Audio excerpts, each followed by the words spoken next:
Look at the air. Look at the hang time. People always debate it. Who's the greatest player of all time? Dumb question. It should be, who's the greatest team of all time? WGAG Radio. Sorry, Showtime. WGAG Radio.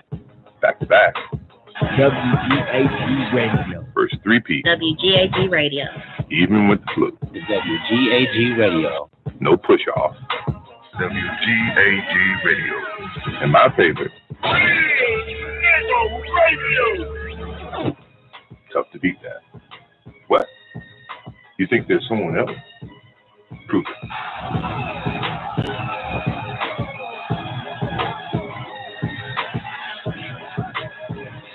Look at the air. Look at the hang time. We repeat, the student should be prepared to make his or her choice of career by time ninth grade is complete. When a woolly-haired person graduates from college today, almost always the big thing he or she has in mind is to find a good job and stay on the job getting promotions until retirement from work and then good retirement pay. Any Ethiopian person should realize that working for Caucasians is helping Caucasians to oppress and repress Ethiopians, because doing Caucasian work makes the white man richer, and if he is richer, he is stronger to oppress us. We Ethiopian scientists understand that when a person has no job of his own, he has to work for someone. But what we are saying is why working for your enemy all your active life. Let me repeat that one. We Ethiopian scientists. Go ahead. No. That's what I was saying earlier. How, when they did the integration thing, it took the great ones with good minds, rather, to keep on building the Caucasoid system up and kept on depleting their own. Because they figured, I'm better than that. I'm better than them niggas over there, Yeah. Go ahead, Newbie. I didn't mean to stop you, but go ahead, bro. No problem. I'm just saying, basically, most people, if you're working for the Caucasian race, you're basically working against self. Because if you're making the Caucasian man wealthier or richer, then you're actually helping him oppress and repress you. Yes. So that's why these plans, should be implemented.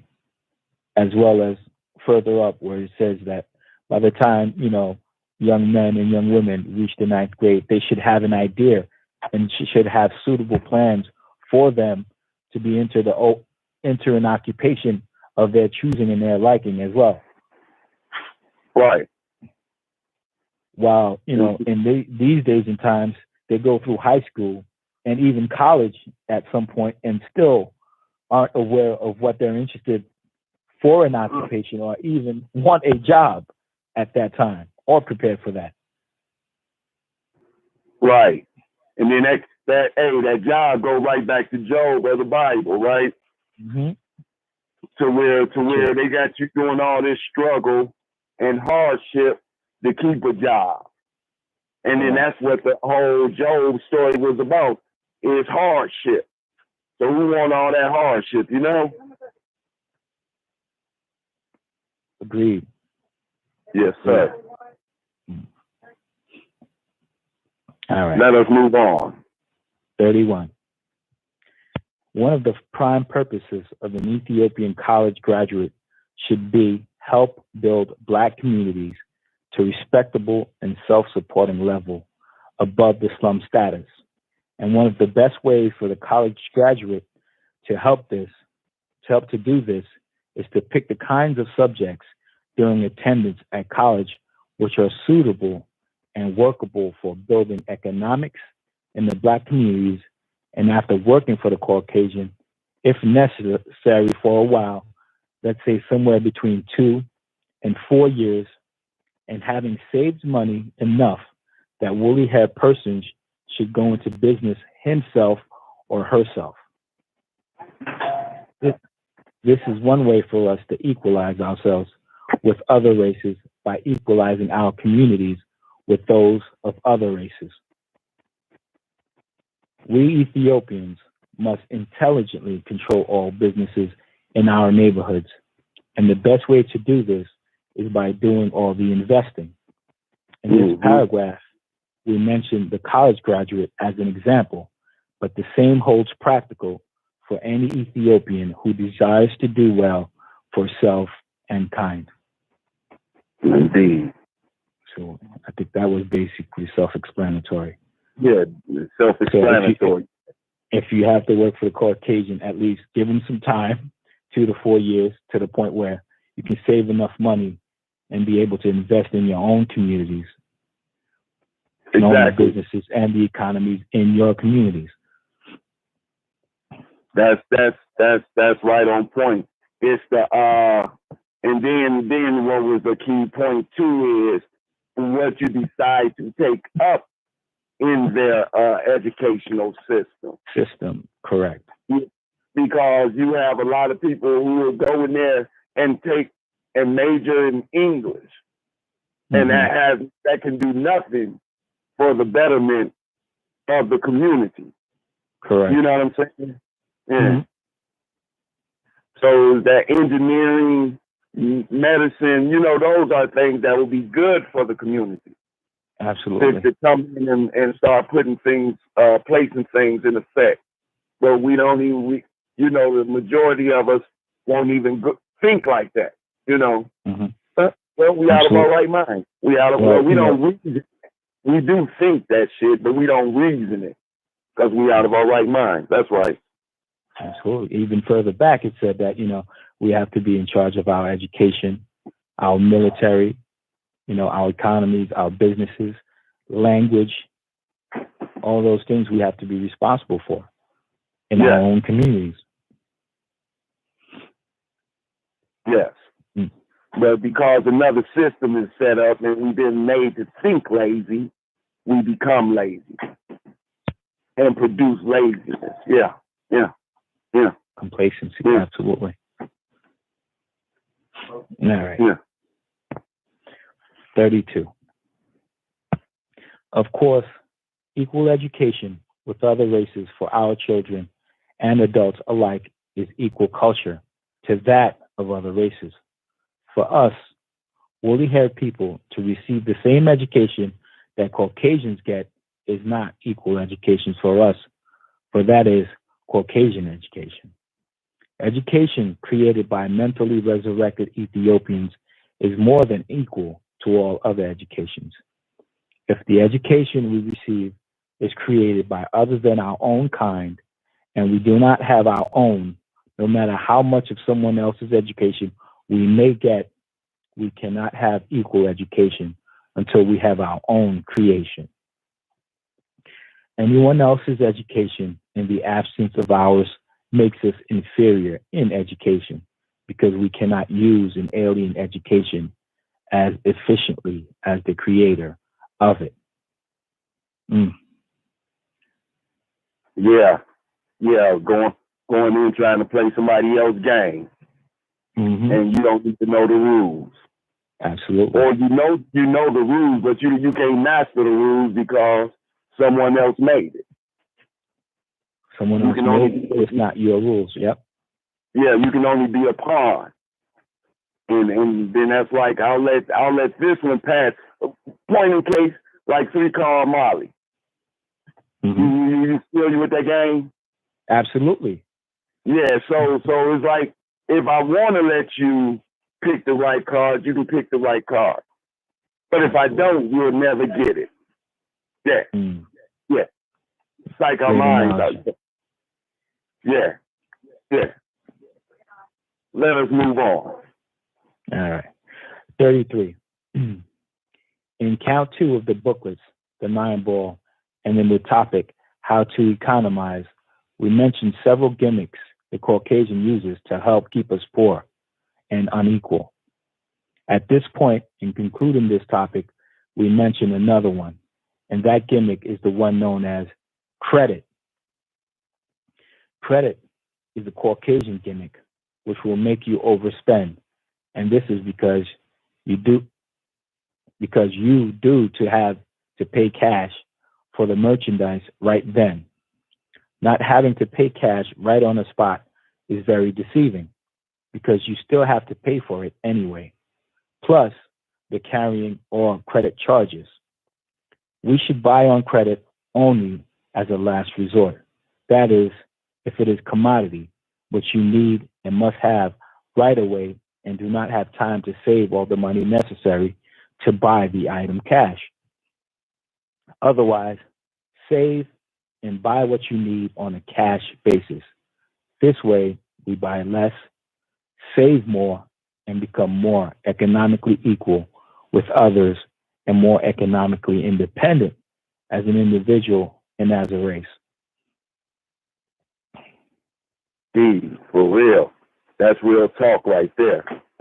That's a big point that they're making here, because most people are buying things on credit that they don't understand what credit is about. First of all, as you said here, if there's something that you really need right away, such as food, clothing, shelter, then by all means, purchase it with your credit.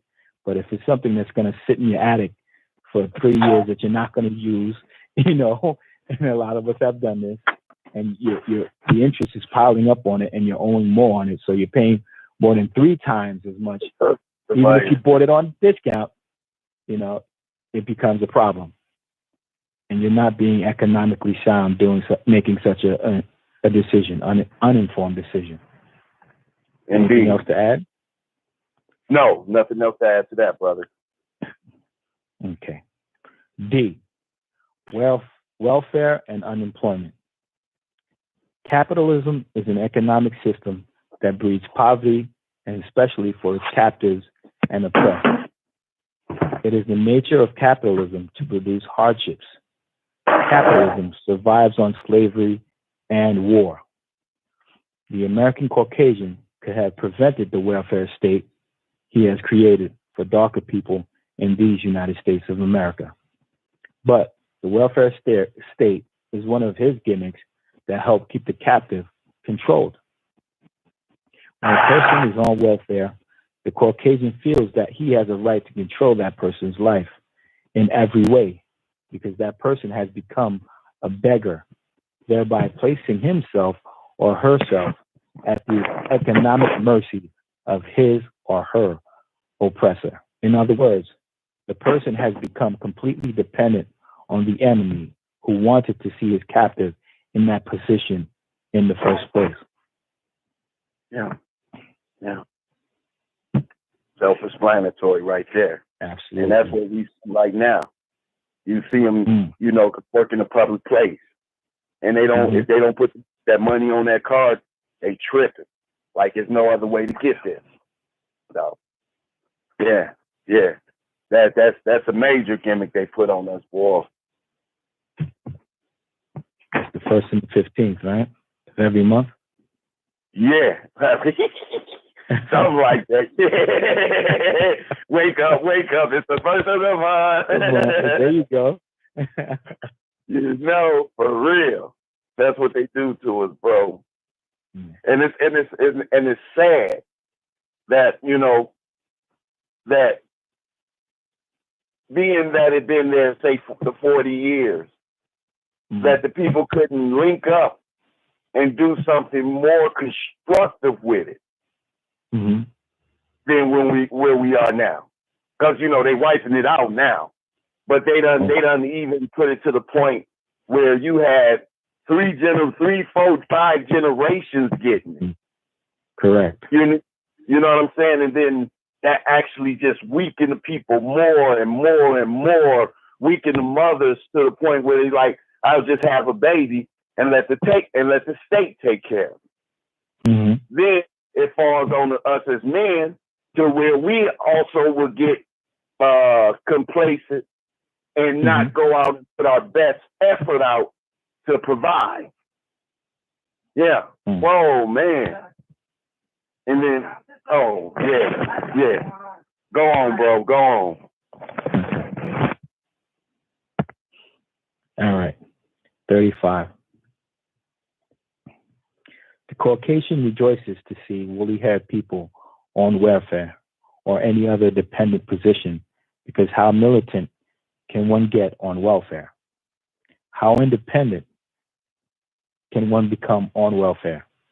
One reason the Caucasian led such great influx of Ethiopians into civil service jobs during the last decade is because the worker has to swear his alliance and allegiance to uphold Caucasian government, which means uphold Caucasian way of life. How militant can one become who has sworn to help maintain his employer's domain and his employer is the government which is oppressing him? That is to say, welfare, civil service jobs, unemployment, etc., are Caucasian gimmicks to force the captive to cater to the whims and wills of the oppressor. One on welfare is one on his or her knees to the Caucasian. A darker person who is unemployed and wants to survive in Caucasian society is usually prone to be used against himself and his own kind by the oppressor. I'm with you, Noob. Big bag, great rock. Yeah, that's cool. Right? You there, Noobie? Yeah, I'm here. Oh, Sorry okay. about I thought your phone dropped. No, I'm still here. Okay. Okay. Let's continue. Yes, sir. All right, 36. The white man knows if a person, male or female, is satisfied to get on welfare rolls and stay there without making sincere efforts to lift himself or herself from this condition of poverty and dependence on others who unfortunately are the person's enemy, that person is unintelligent. So the Caucasian is using the welfare state to try and romantically unite all unintelligent Ethiopians for the purpose of producing and perpetuating unintelligent offspring, that the Caucasian may form a permanent slave state, because what is required for a permanent slave state is permanent slave mind, which the unintelligent have. The Ethiopian race does not need more woolly-haired people in quantity. The race needs more woolly-haired people in quality. Those who are capable of liberating self and keeping self and kind liberated and preserved.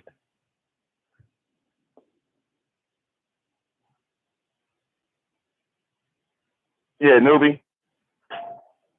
I'm here. Sorry about that. Yeah. Okay. All right. So we definitely don't want to be amongst the unintelligent. Well, absolutely, because he's saying basically we don't need more people, we need quality people. Quality people are the only ones that are going to be able to permanently take us out of this state, which is, slavery, slave mind, unintelligent people, so on and so forth. Mm-hmm. Yeah. I'm with you, bro. Let's get in. What's up, newbie and I sit? Hey, Babs, what's going on? Bob, what's happening, bro? What's going on, man? Just came in to join in with y'all brothers, man. Appreciate you. Get on this knowledge train. That's right. Woo, woo. No. You're chugging away, arguing away, right? Hey, newbie. What's up? I can't hear you. That's what I was going to tell you. Oh, okay. Not loud and clear. All right. Can you hear him real good? It might just be my line. Can you hear him real good? And that's it. Yeah, I can hear him, but I'm speakering over here, so it's loud for me. Okay. Is that any better? Yeah, I think so. Yeah. That's better. Okay. All right, we're basically at page 40 on the PDF. We're at the 37th verse. Another reason for the welfare state, which the Caucasian has created for dark people, is a trick of making the females of other races independent of the males of their races. And this means that the females of our race will look up to the Caucasian man as her provider and protector and the one who has all the sense. When the female knows that she can quit her husband and get on welfare, this situation provides unnecessary broken homes, which is extremely bad for raising children, because there is no father in the household to do his part with and for the offspring. A responsible adult male is needed in all households that contain growing children, especially as a model for the male. Offspring. Yeah. I heard one part where you mentioned the Caucasian, the first sentence you read about, and he used a plural for the races. Mm-hmm. And the fact that he used a plural for races tells us that the Caucasian not only is trying to take advantage of Nubian women, but also the women of all races, really. Correct. And so he said that Dr. York was writing that, you know, the Caucasian is actually basically giving these women another option besides being with the man. And in that way, they take him as a man or as a surrogate, because from there, he basically takes care of them via jobs and welfare. Taking the male role out of the household, period. Yeah.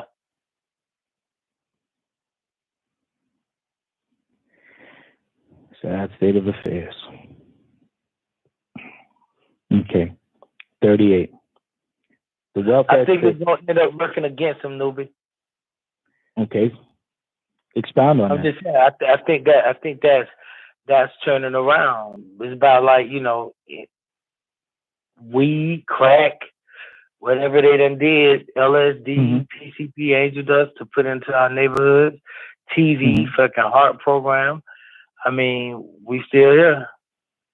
Oh, absolutely. There's no question to that. I mean, to the point where, you know, we got, you know, Caucasian boys mimicking us. They want to be rappers and dress like us, you know. Yeah. We've always been the trendsetters. Yeah.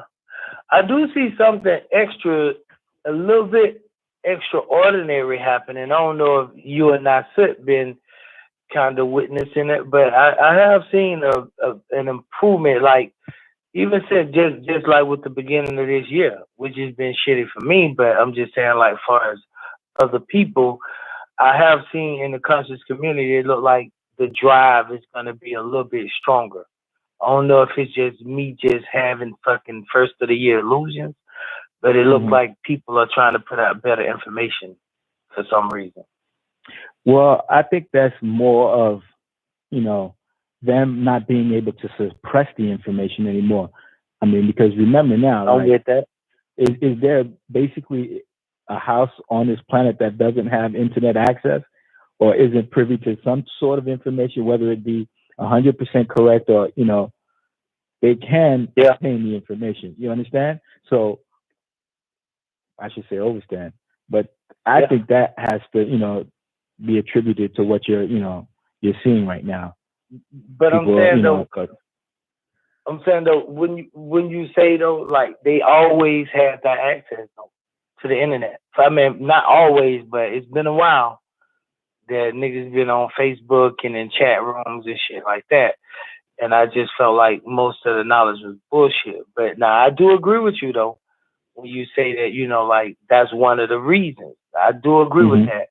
And that they, I think that, but I do think though, when I say extraordinary, I think that I think that it's a real consciousness shift going on.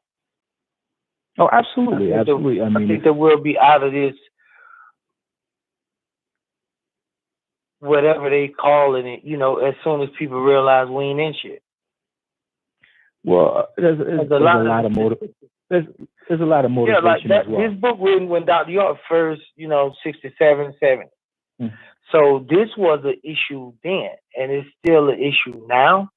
But Correct. it's only an issue with human beings. It shouldn't be. I mean, not to my knowledge, it's not an issue with Nuwapians, though.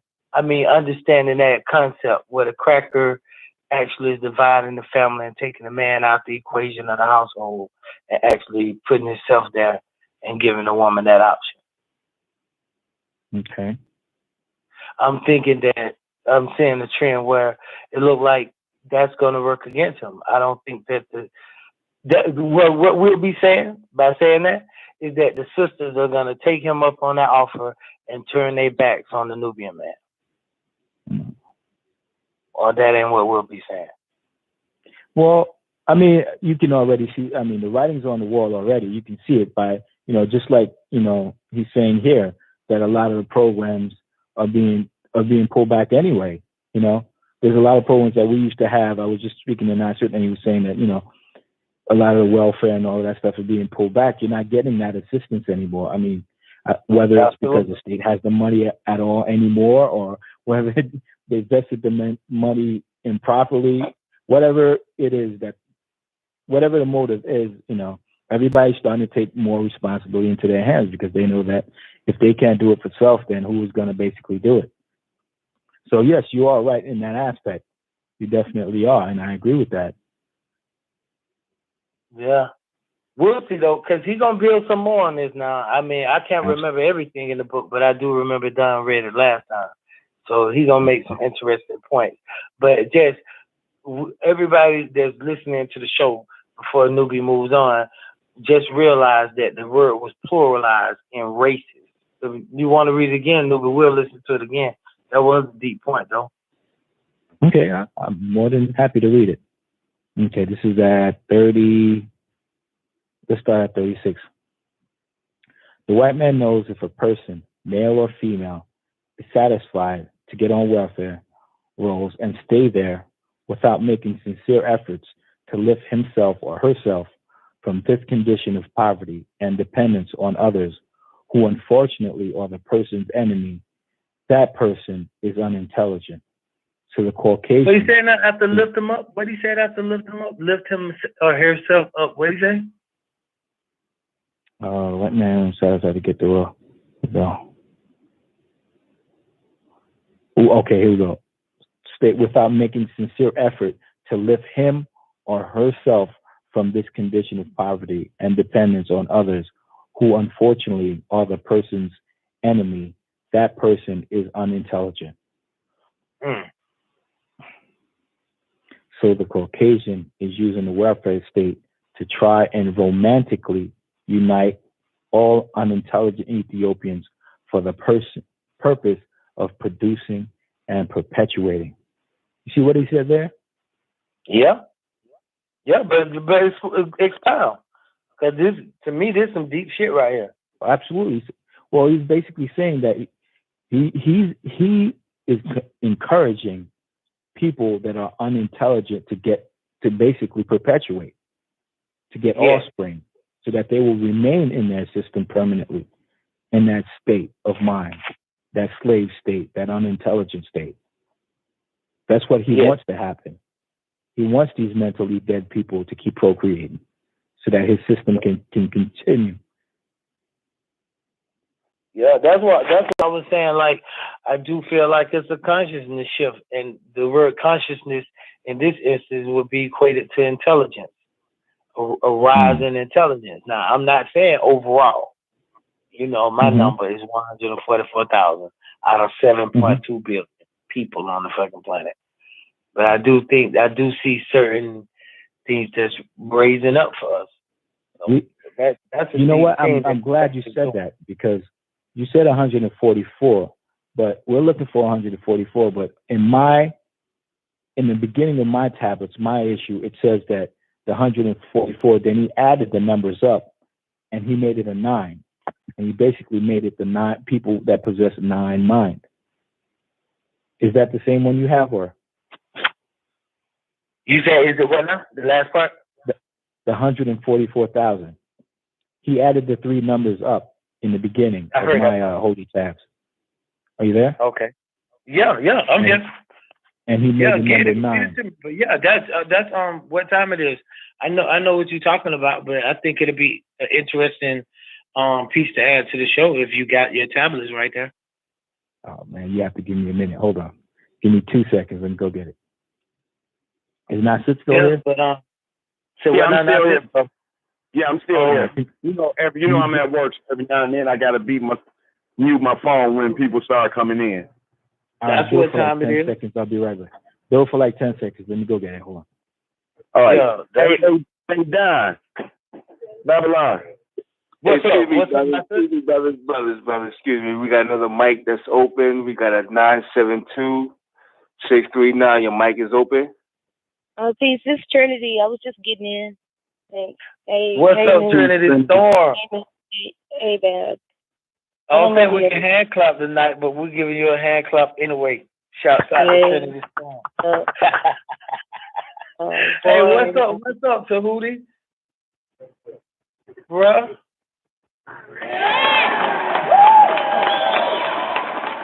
that right? Oh, pardon me there, man. What's good, everybody there? Hey, what's up, fam? Yeah, I just wanted to speak to you, man. Oh, right on. Yeah, it was just, I seen another hand was up, so I let the sister in and whatnot. But how's everybody doing? Just want y'all to continue on doing what y'all do, man. We're here. We got y'all back. That's what time it is.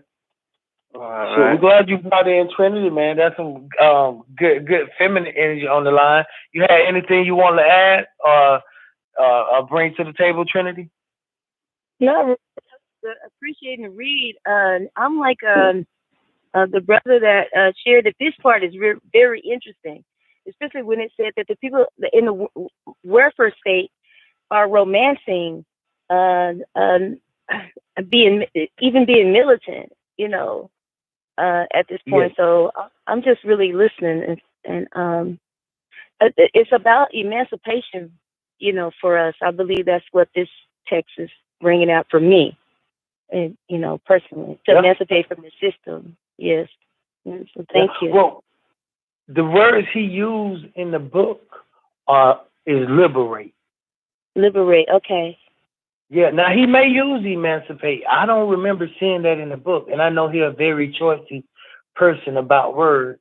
And I know the word emancipate. I don't, according to my definition, I don't think he would use that. But what I do know is that he uses liberate. So his book is about liberation, because the liberation forces are non-ether forces. And I think you're familiar with non-ether and all that stuff, right? Absolutely. Okay, yeah. So that it's definitely about liberation of our people and giving us mind over matter principles. Right. Yeah, using our minds to do what we want to do and do what we have to do, and not looking so much all the time to the physical.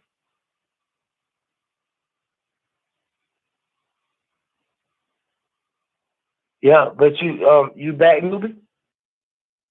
Yeah, I'm back. I was just looking through the actual index here in the front to find what I was talking about. I had a question, Babylon. What's going on? Hey, Babylon. I had a question. Hey, but I what's think up? Who is this?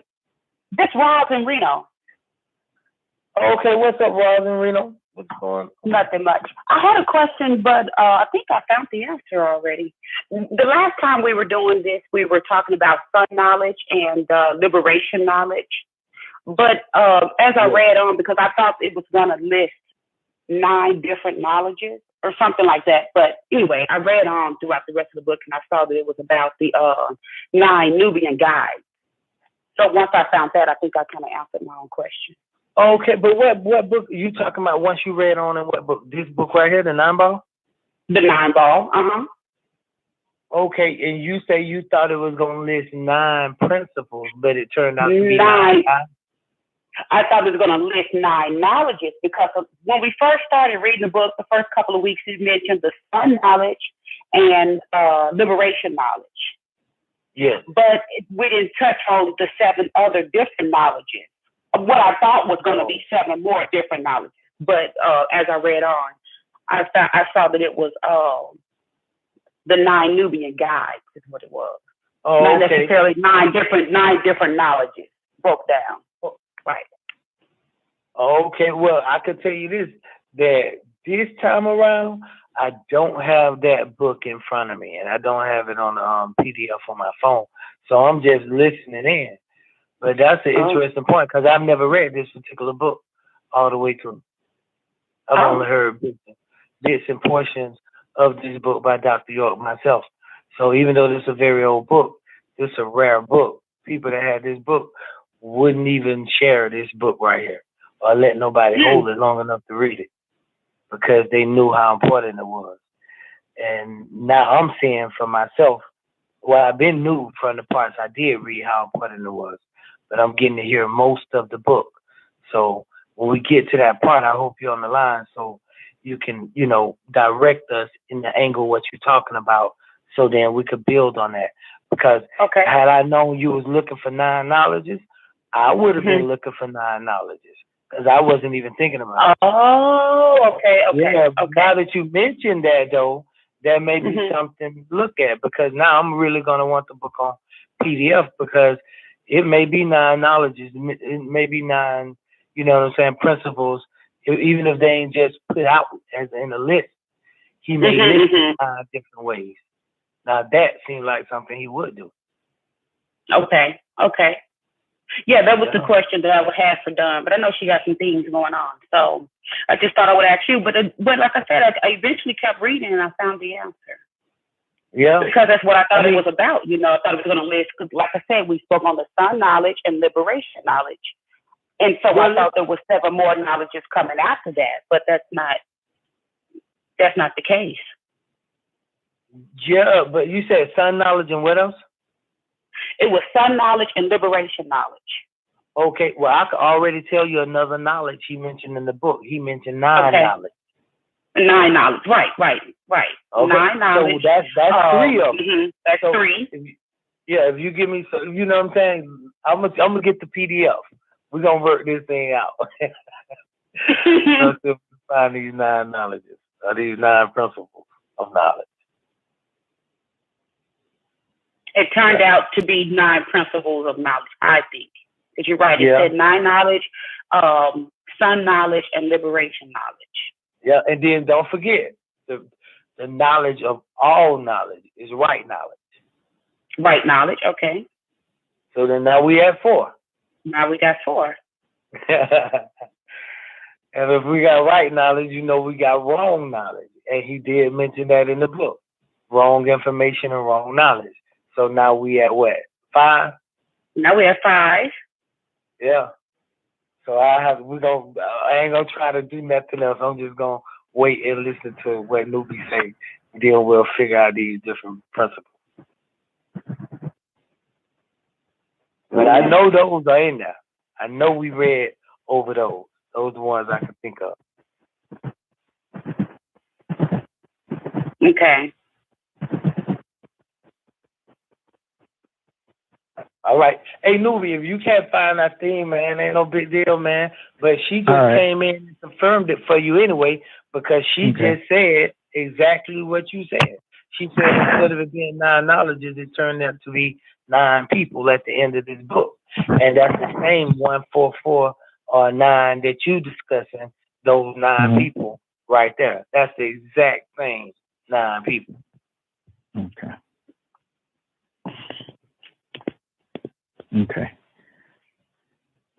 All right, so we're picking up from 36.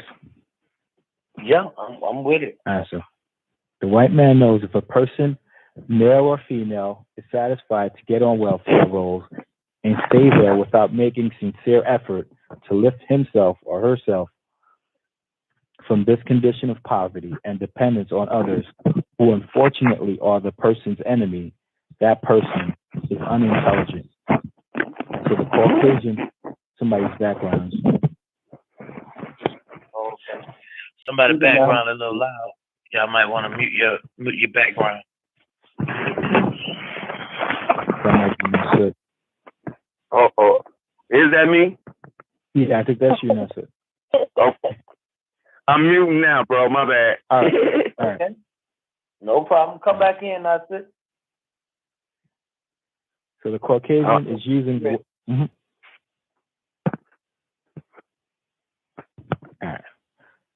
So the Caucasian is using the welfare state to try and romantically unite all unintelligent Ethiopians for the purpose of producing and perpetuating unintelligent offspring that the Caucasian may form a permanent slave state, because what is required for a permanent slave state is permanent slave mind, which the unintelligent have. The Ethiopian race. Can I ask? Between races, in the Nubian race, in the Ethiopian race, are there different cultures? Because I listen to Dawn when she shares about, some motherfuckers are like, look, stay asleep, and I used to think that was harsh, but I look at it today, and as mating with that type of individual, a culture, there are cultures within a culture, within a race. So who's motherfucking other and who's not? I'm not that ignorant not to know. I'm just asking, do we acknowledge that, Acknowledge what now? Exactly. Acknowledge what exactly? Within the Ethiopian race. Well, see, now I could tell you this. When Dr. York uses the word Ethiopian, this is a great question. I think he already touched on this subject, but he mentions it in the book. When he mentions Ethiopian, he means those people with curly, wavy to curly to what they call kinky or kingly or nappy or knotty hair. And dark skin, melanite. That's all he means by Ethiopian. As a matter of fact, he has an etymological word that he gave us for Ethiopian, and it was ether utopian. So that's what that's who he's talking to, the ether utopians. He ain't even talking to your average person, really. He's talking to those people who have given up the slave mind, because a person in the slave mind can't do none of the stuff that he's talking about in his book. You got to be that broke the religion spell, and broke the spell of the white man, and broke the spell of going to work, and broke the spell. I ain't saying quit your job. I'm saying just broke the spell of needing and having to, and ain't even trying to think outside of that. I think Nubi touched on that earlier about like a 3 or 4 year plan to get oneself out of these situations and dealing with these people like this and have your own. Okay, Nubi, I apologize. I'm a little late. I got here a little late. No, I mean, what you said was on point when you mentioned about the Ethiopian.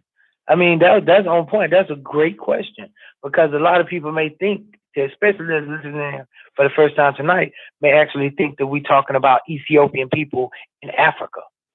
And that would be a grave mistake, because that's not what we're talking about at all right here. That's not what he's talking about or who he's talking to. He's talking about Nubian people in London, Nubian people in America, Nubian people in Africa, all of us of sound mind and sound body and sound spirit. All of us with right knowledge, right understanding, and right reason, sound right reason. This who he talking to. So this is not just your average Ethiopian. He talking to ether utopian people who ready to start the utopian lifestyle, ready to take back their godlike qualities. So that was a great question. So that give us a chance to tell everybody what a real Ethiopian is. Because the cultures and the things that you was touching on, you're right. They got many cultures. You got Ethiopians that speak Arabic, that call themselves Muslims. You got Ethiopians that speak Amharic, that call themselves Jews. You got Ethiopians that speak English, that just don't get down with none of that and call themselves modern. So all of these cultures, you're right, in Ethiopia alone, let alone the whole of the continent of Africa, but just in Ethiopia alone, you have all these different factions or different parts, and that would be Ethiopian culture. Today, all of those will really make up Ethiopian culture. But what true Ethiopian culture would be what we're reading right now, which would be behind the nine ball, which would be these type of this way of thinking, not what we're reading. True Ethiopian mindset would be the way that Dr. York is laying out how we should feel about other races, called right racism, how we should treat each other, what our chances are of being free, and what should we do in order to be free. Now, I ain't talking about from physical change. When I say free, we all know I'm talking about the mental bondage. Just the fact that we even use their monetary system and use their roads and don't have our own, and use their court system to resolve our problems, tell us that we are being babysitted, that we being controlled, and that we haven't thought of something that would wake our own people up where that system would no longer exist over us. We haven't graduated to a level of information or equalized, because had we graduated to a level of information and equalized, there's no way you can keep yourself in bondage. So if I know what you know and I got the same key you got, then you really can't lock me up. Right. Only way you can lock me up or do something. Go ahead. I'm sorry. I'm glad you're breaking it down, because, I mean, you guys know I still do some astrology. You know, that is the thing that actually freed me in the beginning and allowed me to let other people and play places and things out the hook, because I understood the energy. You know, I'm well versed with other, I want to say, cultures. You know, my ninth house is booming, you know, and when I go outside my race, it seems like that is when I'm not necessarily the luckiest or the light, but therefore what I'm saying is, going outside the culture, or even within the culture, there are other aspects or concepts that I can, in other words, everybody can't be broke up in here, you know, and I need to be able to utilize my gifts, you know, and that's a gift for me, you know, going not necessarily outside into like the white race, but maybe within the Ethiopian race, but to other cultures. That's all I'm saying. I'm trying to get in where I fit in.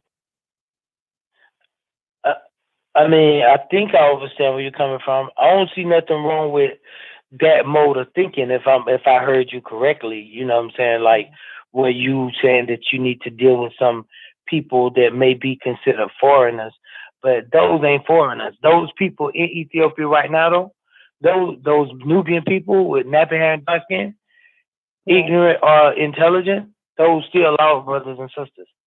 For real. Okay. When we say liberate, we talking about liberate them too.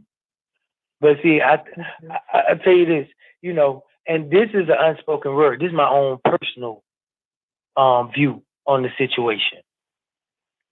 We here in America, the Nubians here in America, we have a special opportunity. I think that our information has been different than other people from around the world over the years. I feel like we've been privy to certain information and technologies that even if the Japanese and the Chinese put out some new shit and they put their shit out before our shit come out, I still think that the American population is driven to be at the forefront of making shit popular. So the shit that's in China and Japan anyway don't really become popular worldwide until it becomes an American marketed thing. And these crackers get their hand on it. They the best at marketing. They the best at TV and commercials. So this is one reason why they prosper. So when you're talking about doing business outside your race, then you have to be careful that one, you understand this right here. First of all, that you're not dealing with people that's counter your race. And Dr. York talks about that. Like this monetary circle. My culture, outside my culture, not my race, but my culture. Okay. Well, yeah. I mean, outside your culture, if they have your culture in mind, even though they're a different culture, and they feel the same way you feel about their culture as you feel about theirs, that you will do business with them and you don't have a problem with them, then I don't see no problem with you doing business like that. Absolutely, do business outside your culture. That's the only way we're going to grow. If we did business just amongst each other, we would never have shit. You can know that. Yeah. That's called a pyramid scheme. Eventually, you're going to run out of people to support the system. So, yeah, I'm with you. Last thing, though, before Newbie move on, you should make sure, though, that if you into astrology and stuff like that, then be the best astrologist that you can be and research it the way you research anything else, because there's a lot of fake astrologers out here. And, you know what I'm saying, just you don't want to be a fake or a phony or giving information that you ain't researched or even not doing your own thing intuitively. I think the best psychics or astrologers are people who do things intuitively. At least they don't have to go and mishmash with Hindu knowledge, Kabbalah, Kundalini, and mix all that up, then New Age movement, astrology, and then come tell me they're giving me a reading. And then I don't know if you ever heard the shows where we actually talked about the numbers, and that's another show. I'm going to let him move on with the 9-ball, but just the numbers concerning astrology and stuff like that, the days of the year and the calendar and how it's measured and how they measure 365 and 1/4 and all that shit. Like, where does the 5 1/4 days come in at in the astrology? If astrology based on 360 and it's 365 and 1/4 days in a year, then what does astrology say about the 5 1/4 days of the year? And how does that affect my chart and my reading? And how does that affect the numbers overall? And why isn't that accounted for? Okay. So how can you be accurate? You see what I'm saying? So these things have to be worked out. And I ain't saying that they can't be, because we now know 360 and 361. We know that Dr. York got a book out called The Teacher's Guide to Learning the Language, with a lot of information on calendars and astrology and the names of the dates and the names of the signs. Cancer, the real name for it's out of time, just different things like that. And so if you check out that book, I'm sure you can get it from Don Nicoleone right there at All Eyes on Egypt. So you could call Don or speak to Don and ask her about that book, The Teacher's Guide, and that'll give you some information on astrology. And then once you do that, I'll be willing to talk to you any day of the week to help you build an astrology plan based on right mathematics, based on 361 and based on 13 instead of the regular 12 and different things like that. Okay, I'll do that. That's a bit. Thank you. Okay, newbie. All right, taking over. All right, the Ethiopian race does not need more woolly-haired people in quantity. The race needs more woolly-haired people in quality, those who are capable of liberating self and keeping self and kind liberated and preserved. Another reason for the welfare state, which the Caucasian has created for dark people, is the trick of making the females of other races independent of the males of their races.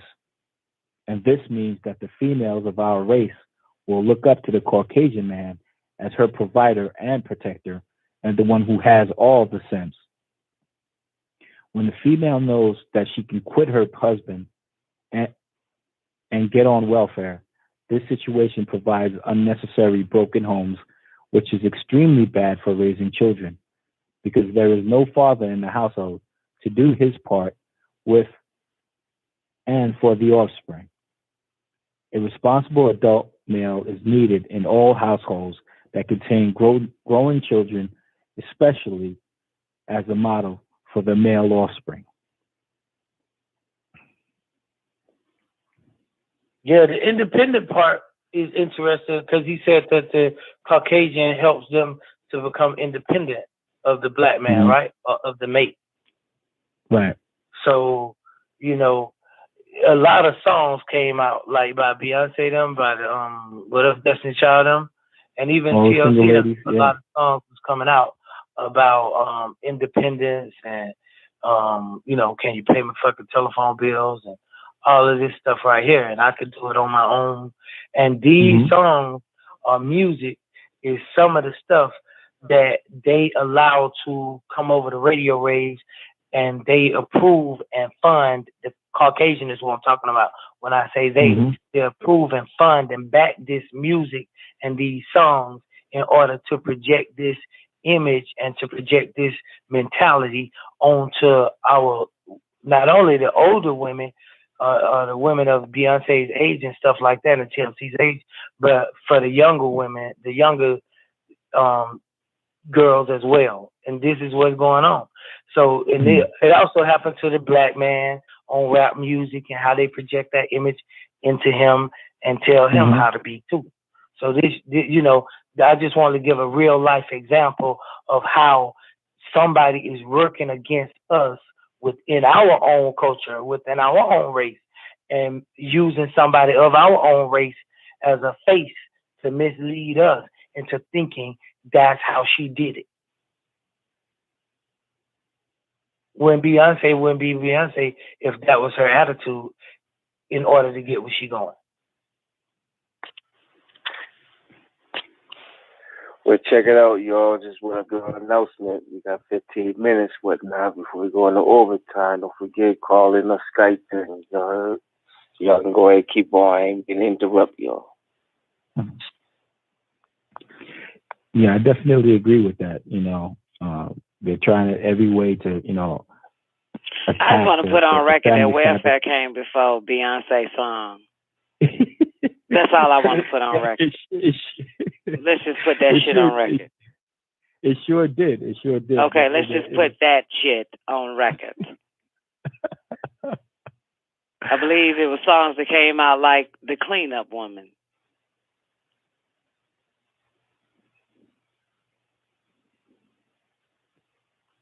It was songs like It's Cheaper to Keep Her came out when welfare was established.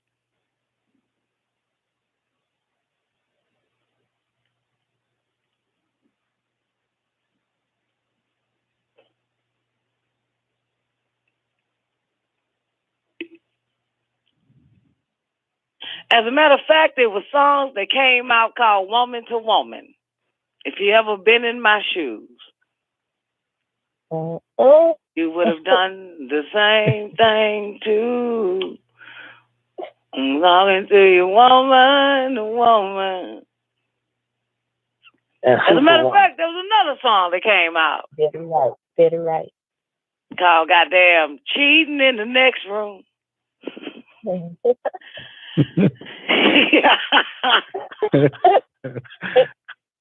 And respect. That's right, galactic scientist. Respect. RESPECT.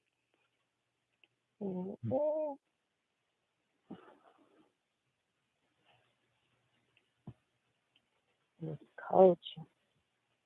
You know, I'm too young to remember all that. I forgot you was born in the 90s. I forgot you grew up on Destiny's Child.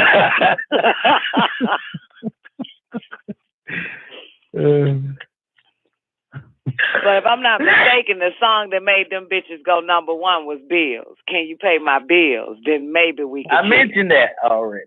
I mentioned that. We're through some more shit. Some shit. Yeah. Oh, okay. You mentioned bills. Yeah. I mean, but I do see what you're saying, and I do agree. I mean, that's still more programming or downloading, even during those song periods of time. Damn, it was just what they wanted to come over the airwaves. Conversation every time we get to 37 welfare unemployment on 9 ball. I say the same shit come out my mouth. You say the same shit come out your mouth.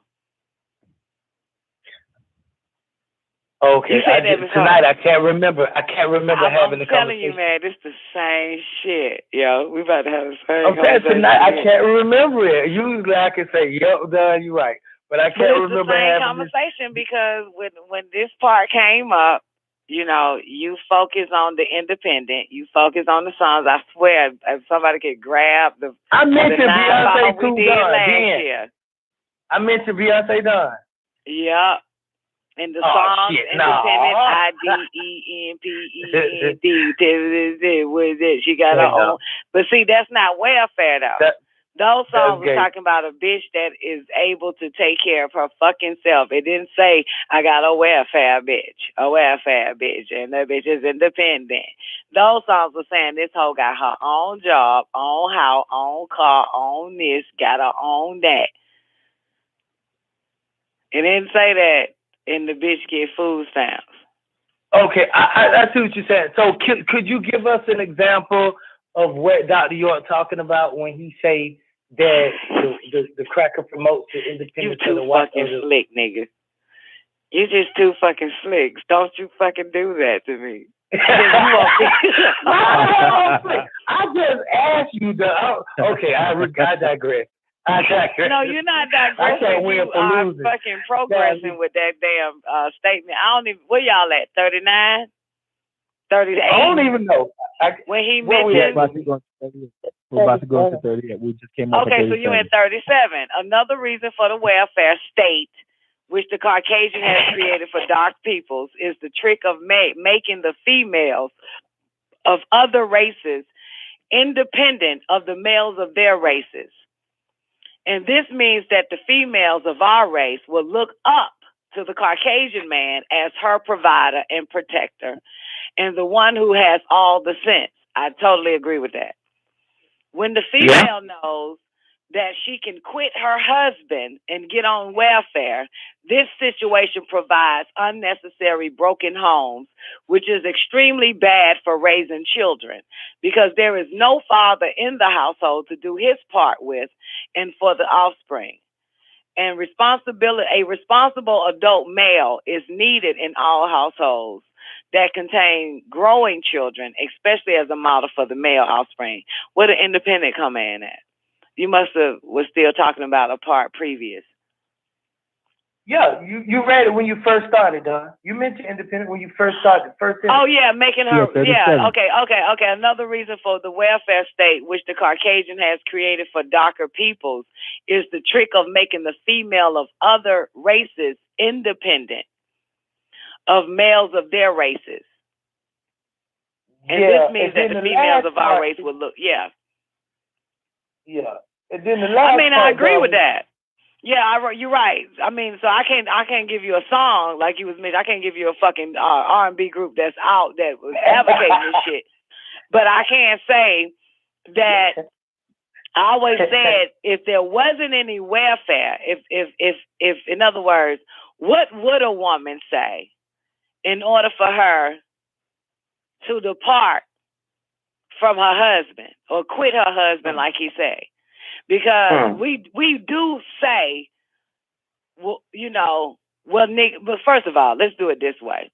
The only reason why the Caucasian knows to use that trick on females, and let's say of our races, fuck the other ones for now, is because, and I will tell you why, because he know it's going to hurt your feelings.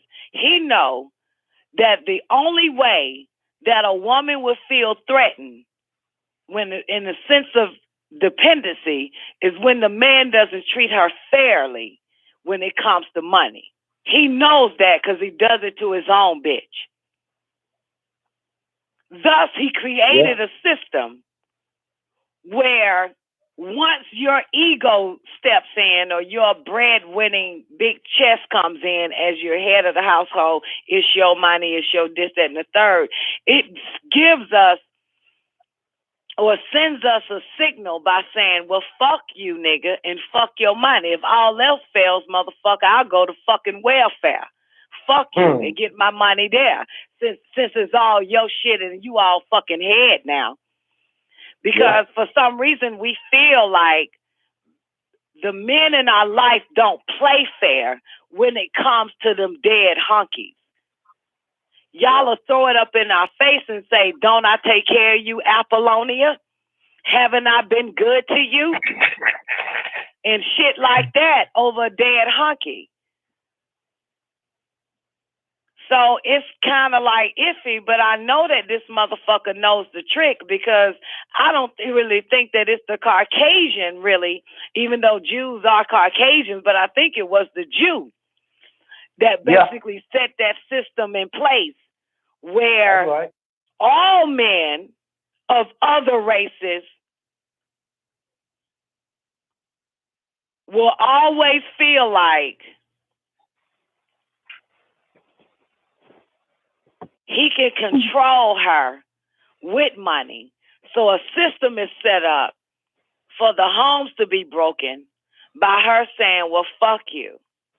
I'll go get it somewhere else, whether it's welfare or child support or anywhere else, which does break up the house. But like I said, the home ain't broken up from the outside, it's broken up from the inside. Okay. And the name of this topic is welfare and unemployment.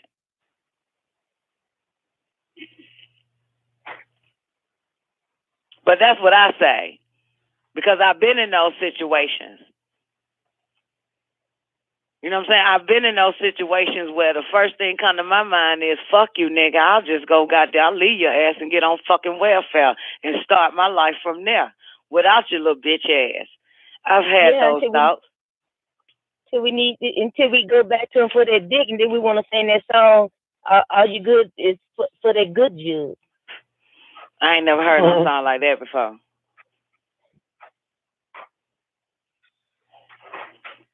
You know what I'm saying? But I've had that. I've been in that situation.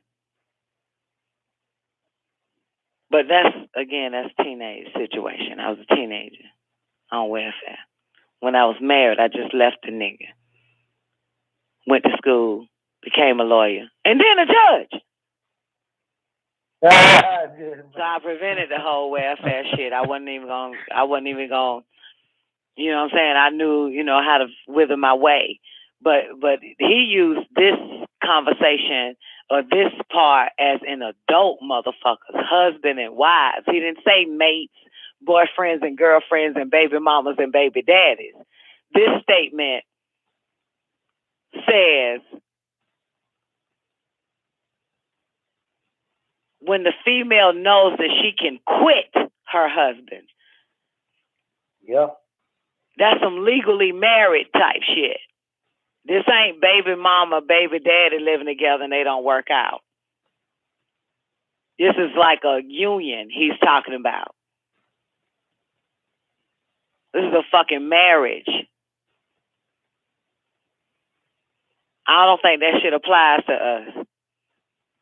It applies to married bitches. I'm excluded. But he used the word quit her husband, though. You see what I'm saying, Babylon? When the female knows that she can quit her husband and get on welfare. Absolutely. This situation provides unnecessary broken homes because realistically speaking, this is 1967. Now, bring it up to date, we already know that ain't but like 20% of fucking niggas in America is married. That and everybody else got different baby daddies and baby mamas that's in a relationship with, with somebody. This shit is a little bit different. Yeah. Everybody got somebody's child in the house that ain't theirs right now. Just about. Yeah, I agree, Don. I mean, yeah. But he did say this, though. A responsible adult male is needed in all households that contain growing children, especially as a model for the male offspring. He says a responsible adult male is needed in all households. And that's fucked up. That's so fucking fucked up because we have 95% of just adult males may be in the house, but not responsible adult male. In the Nubian family or the Ethiopian, whatever fuck you want to use today. But to have that responsible adult male in the house is needed, that shit is, whoa. Where the fuck is that shit at? Nubian or do you guys talk about the prison system as well? Hell no. We ain't talking about the prison system. We talking about in the household. We ain't talking about prison. I mean, but that's where the males are. I mean, we don't know. No. That's not. If that's the case, then your daughter would be pregnant now. So we know there's a whole bunch of niggas out here. Well, no. What I mean is my experience from being a welfare mom at 16, having a son and growing up in this system, especially in Texas, one of the things that when he became of age, 13, he's very tall. He was tall, very dark skinned, very melanated, huge. He was a threat to them. They would always tell me, "Oh, he can't be here." If I remember going into treatment, and one of the things that they said was, because some of the women have been raped, your child can't come with you. It's like, well, where is he going to go? Well, okay, he can come as long as he don't start trouble. Well, okay, I'm screaming at him. Okay, sit down, be quiet, hush. Where the fuck else is he? His mentality today, the only fucking home that he really has is that motherfucker that revolving fucking door. And that's the TCJC, whatever the fuck that is. I think. I'm going to take it a little deeper. Some of them places, I put this on everything I love. It looks like they have ox over them motherfuckers. Not the one with the phallus, but they're just the one with the womb. It's a comforting fucking place. It appears.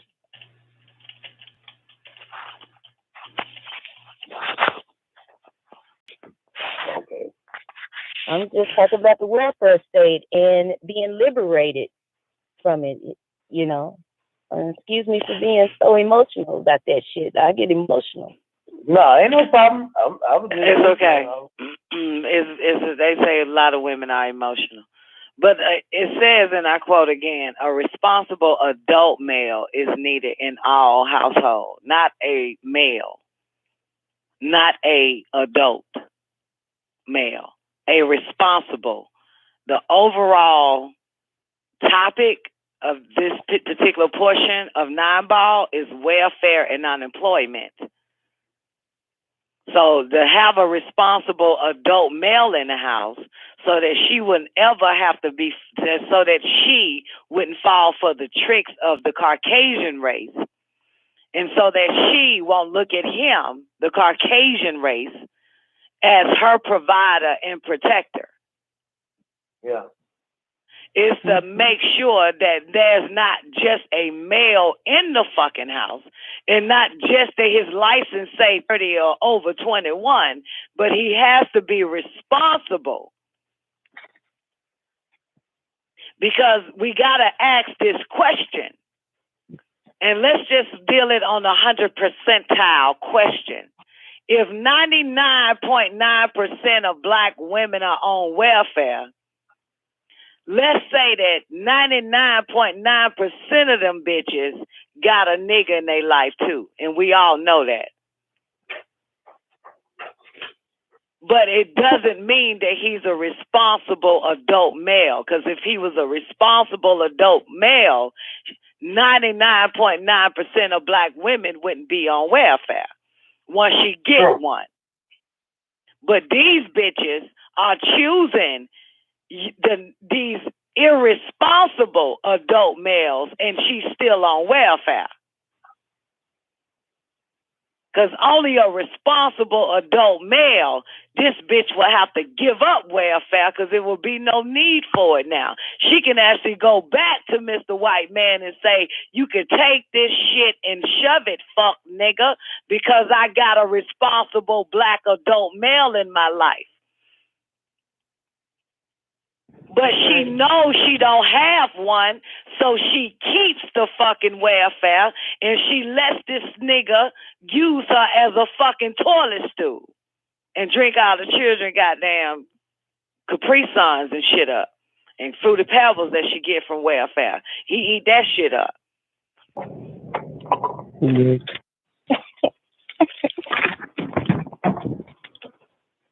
That's what we're talking about here. Because I have not met a bitch on welfare that has a responsible adult male in the house. Because if the bitch did, she wouldn't be on welfare. Begin, because the responsible adult male will be a master of economics, a master of employment, and a master of maintaining the goddamn household with her while there are growing children in the house.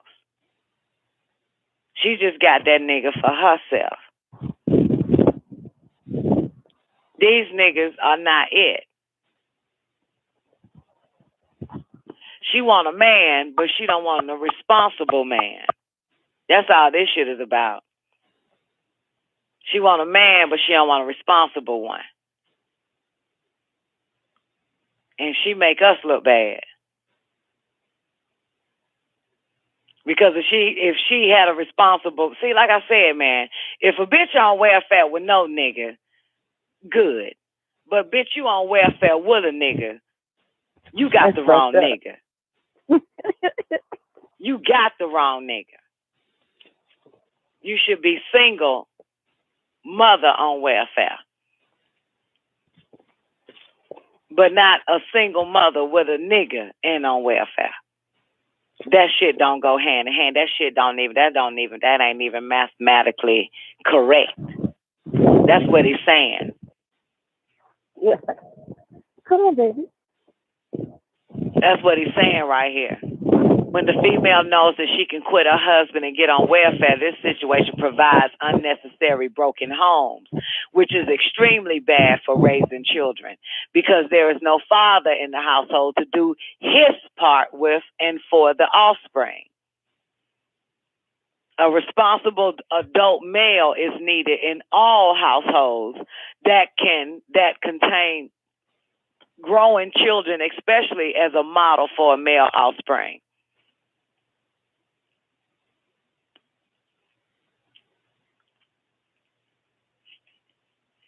We ain't talking about niggas in jail. We don't give a fuck about the niggas in jail. If he was a responsible adult male, he wouldn't be in that bitch. And if I'm not mistaken, I've read the 9-ball before, but correct me if I'm wrong. I don't even think the motherfucker talk about prison and a whole fucking paragraph on that shit. This ain't about them motherfuckers. This 9-ball. I don't remember hearing that neither. 9-ball is not about you as a fucked up motherfucker. It's you with at least 90% of your fucking intellect. And all you need is 5 more to get that shit right. 9-ball ain't for a motherfucker on Dubad Street and on the corner can't get it right because 9-ball is not for you. You wouldn't even be able to wrap your mind around this shit we reading if you on Dubad Street and on the corner can't get it right. You got to cross the street first and start from the goddamn Christ series and God series and all that other and breaking the fucking spell series and right knowledge series and shit like that first. Cause 9-ball, he said that motherfuckers wasn't ready for it when it came out in the fucking 60s.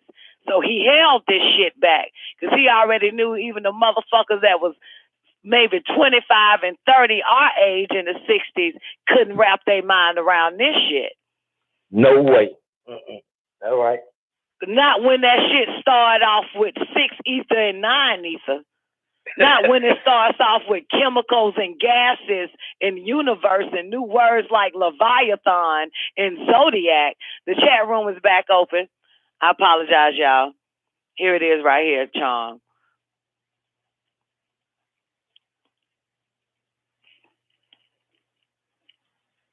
But this shit here is to prevent any of us from feeling like we have to utilize 6 ether forces. This is what this is for. This for motherfuckers who finally got 2 feet, and if shit ever hits the fan, at least we not go back and ask the devil for help. This is what this shit is for. People who have already progressed. Members of Congress expressed optimism Sunday about the prospects for reaching a deal to avoid the fiscal cliff.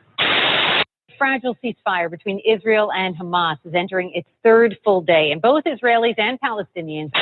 Bottom line, Senator, if the president nominates Ambassador Rice to be the next Secretary of State or some other supplementary question. Do you personally believe that gay people are born gay?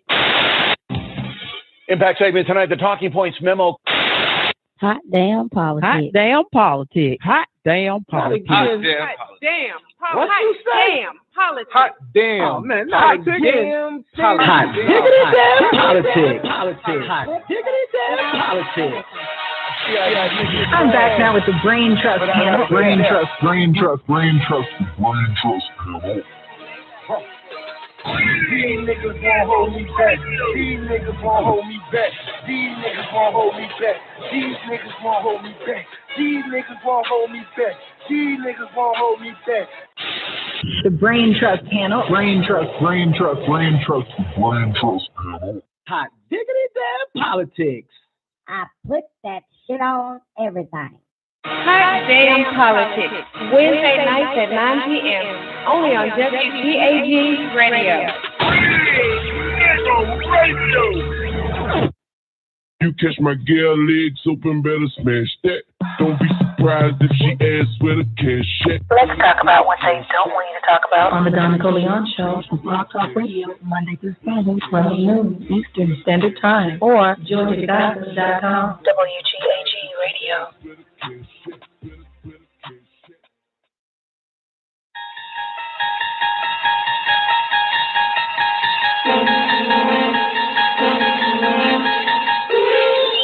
You'll unlock this door with the key of imagination. Beyond it is another dimension, a dimension of sound, a dimension of sight, a dimension of mind. You're moving into a land of both shadow and substance, of things and ideas. You've just crossed over into the Don Nicoleone Show. Oh yeah.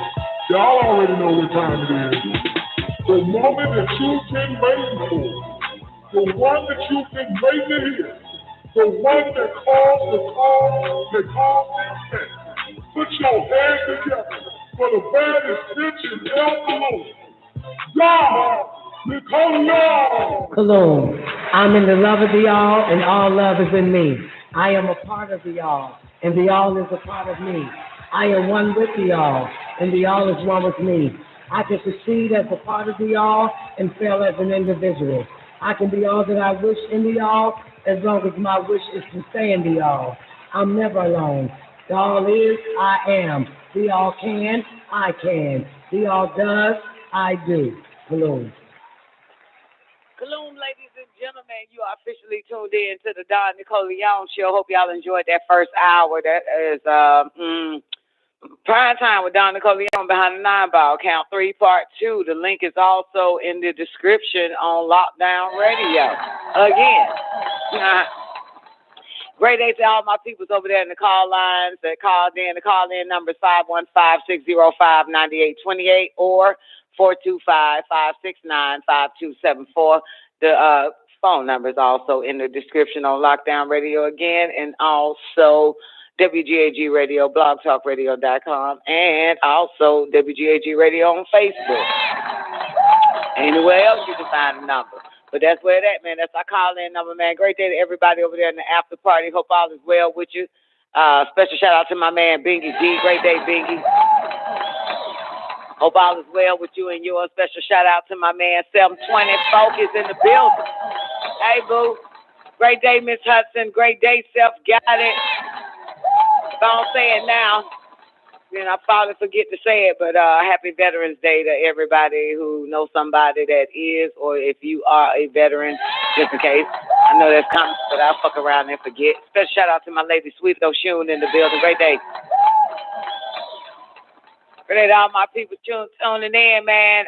One time for Quincy Thomas, man. Quincy Jones, Young Jude, Taekwondo in the building. Great day, Sister X, Zena also in this thing, man. Tell me everything is good with you. I don't know who else up in here, man. Throw some ones and I'll show you some love, man. It's official around here.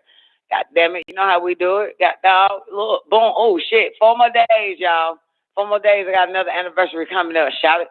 Don Nicoleone been flying planes for a whole year. 4 more goddamn days. I don't know what day that is. Hold on, let me see. The 14th is boom, boom, boom, boom, boom, boom. That Sunday, shall there be a fish around this bitch? Be a fish around this motherfucker. God damn. Can to make him say, God damn. Do it again. Yeah, so shit, you know what I'm saying? I just want y'all to motherfucking, just be proud of a nigga, man. Show some love for a nigga. You know what I'm saying? They say niggas getting something to get out of that motherfucker. Niggas ain't never goddamn consistent around this bitch. Mm-hmm. Well, I'm about a year in this motherfucker, you feel me? Mm-hmm. 4 more days, baby. 4 more days, hell and high water, baby. 4 more days, that goddamn sea level, shout the hell is you talking about? 4 more days, goddamn down the color, y'all, baby. Pilot in command around this bitch. Thank you, Zena.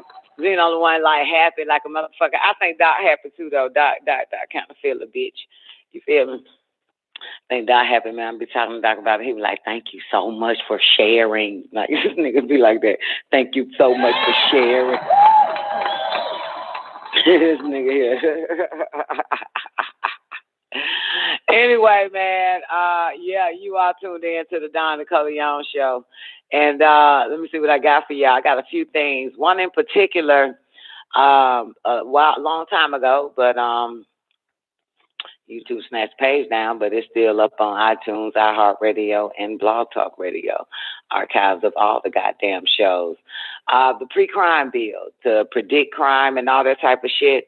Well, from my understanding is that these cats have already set in motion in Chicago. I don't know where else is at, but in Chicago, they have already got predictive crime, like Minority Report, QT.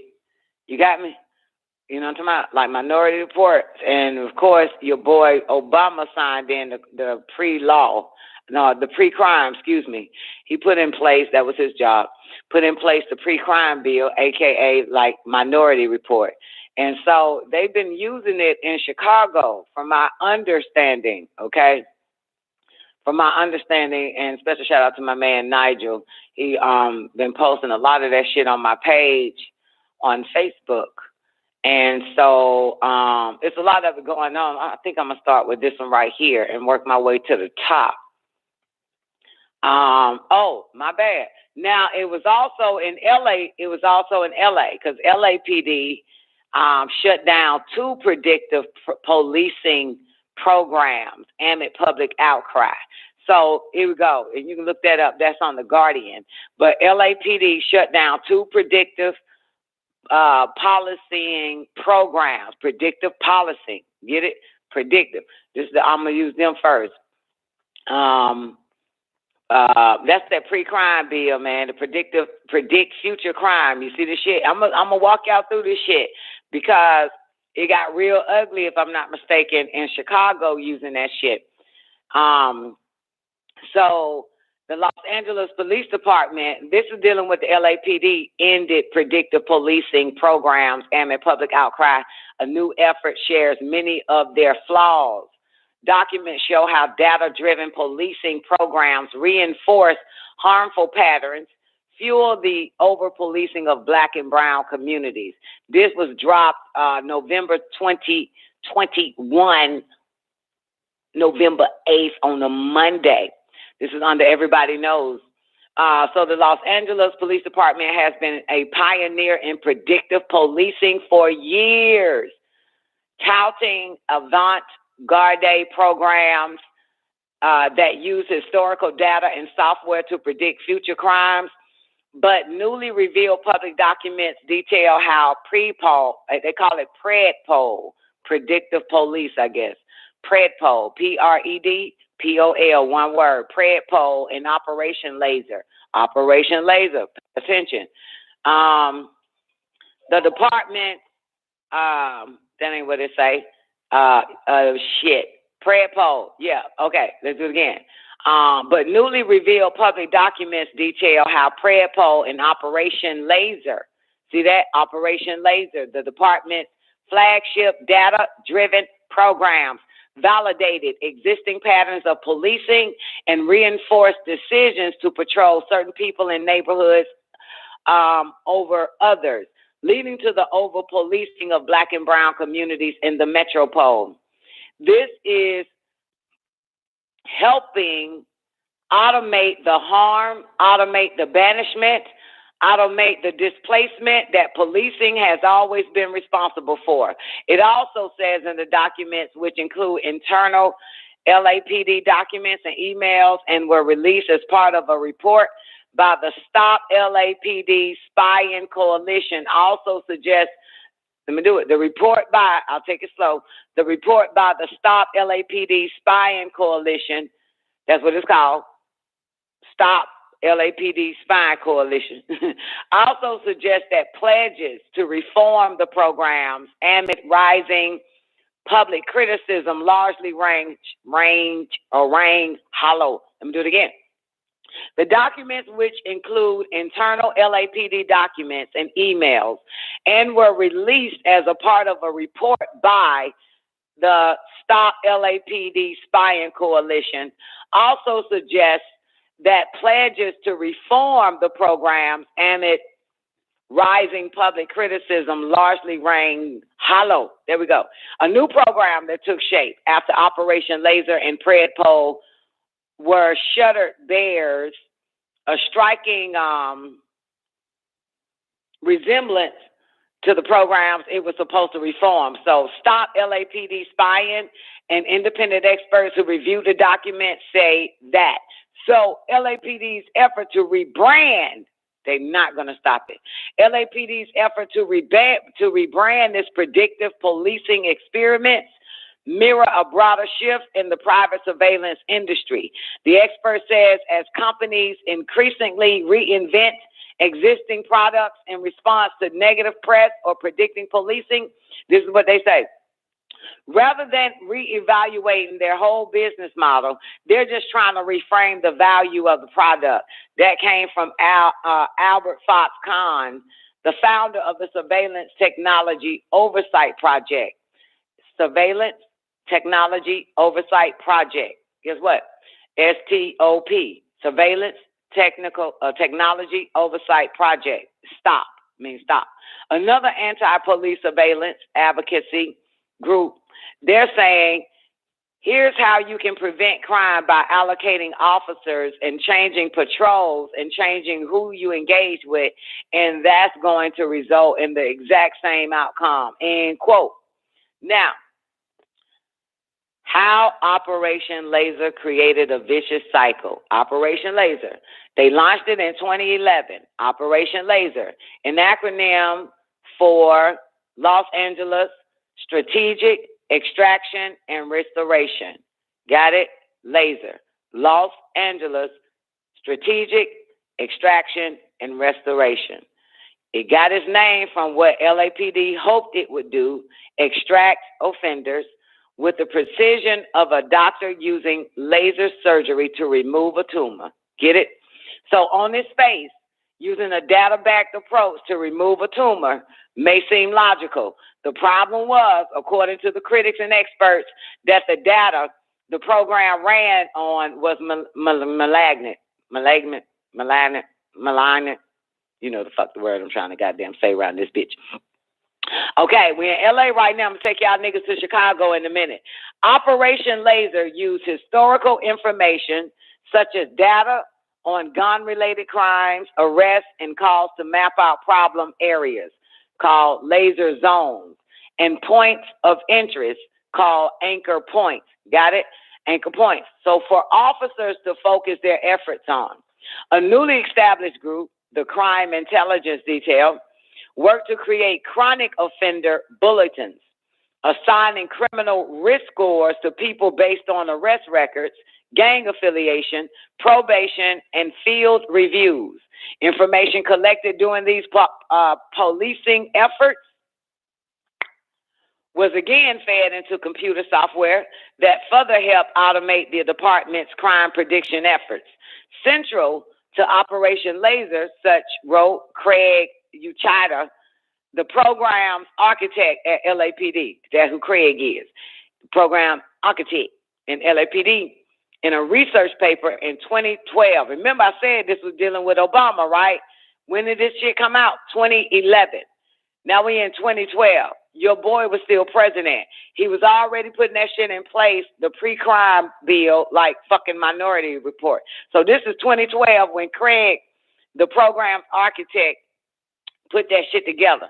The software controversial for aiding U.S. immigrations and customs enforcement and surveilling immigrants made it easier and faster for the department to create chronic offender bulletins and put together information from various sources on people deemed suspicious or inclined to commit a crime. That's what the damn architect of the goddamn software said, Craig. But in the picture of crime in LA, the software drew up was based on calls for service, crime reports, and information collected by officers. The documents show creating a vicious loop. This was not about immigration. They were lying. When police target an area, it generates more crime reports, arrests, and stops at that location, and the subsequent crime data will lead the algorithm risk assessment. You see this shit? I'll do it again. You see it? Let's do it again. When the police target an area, it generates more crime reports, arrests, and stops at the location, and the subsequent crime data will lead the algorithm risk assessment or data analytic tool to direct police back to the same area. The Stop LAPD Spying Reports explains that shit. Now, here we are now in 2019. So in 2019, remember, this your boy Obama. Now we're in 2019. In 2019, the LAPD Inspector General, Mark Smith, said the criteria used in the program to identify people likely to commit violent crimes were inconsistent. You see it? To identify people likely to commit violent crimes were inconsistent. Great day, She-Doc. Documents included in the Stop LAPD Spying Report, as well as documents that had previously been made public, confirmed that Operation Laser in some cases was all but precise. Now, relying on information collected in field cards, the interview cards officers are required to fill out when stopping someone to help identify chronic offenders or areas that needed more patrolling, for an example, meant that even random stops could mark a person as a potential suspect or make them suspect to more surveillance. We told y'all, we warned you motherfuckers this was that. Okay, your heads up, that ain't a warning, but we gave y'all a heads up for the past 10 goddamn years on WGAG Radio. That goddamn for all that damn, no, 10, is it 10? How long goddamn Obama bitch ass? You got 8, 9, 10, 11, 12, 13, 14, 15, 16. Yeah, 16. So goddamn 8. But this motherfucker gonna have him play. Boom, pre-law crime bill. I'm not saying that it's a horror story, it's a bad thing or a good thing. It's just the fact that these motherfuckers, like shit, like y'all are doing the fucking Minority Report on these mortals. That's how I see it. Like, well, might as well tell some other motherfuckers about what y'all up to. Anyway, and so it's already in place. Now, let me move on. Officers will instruct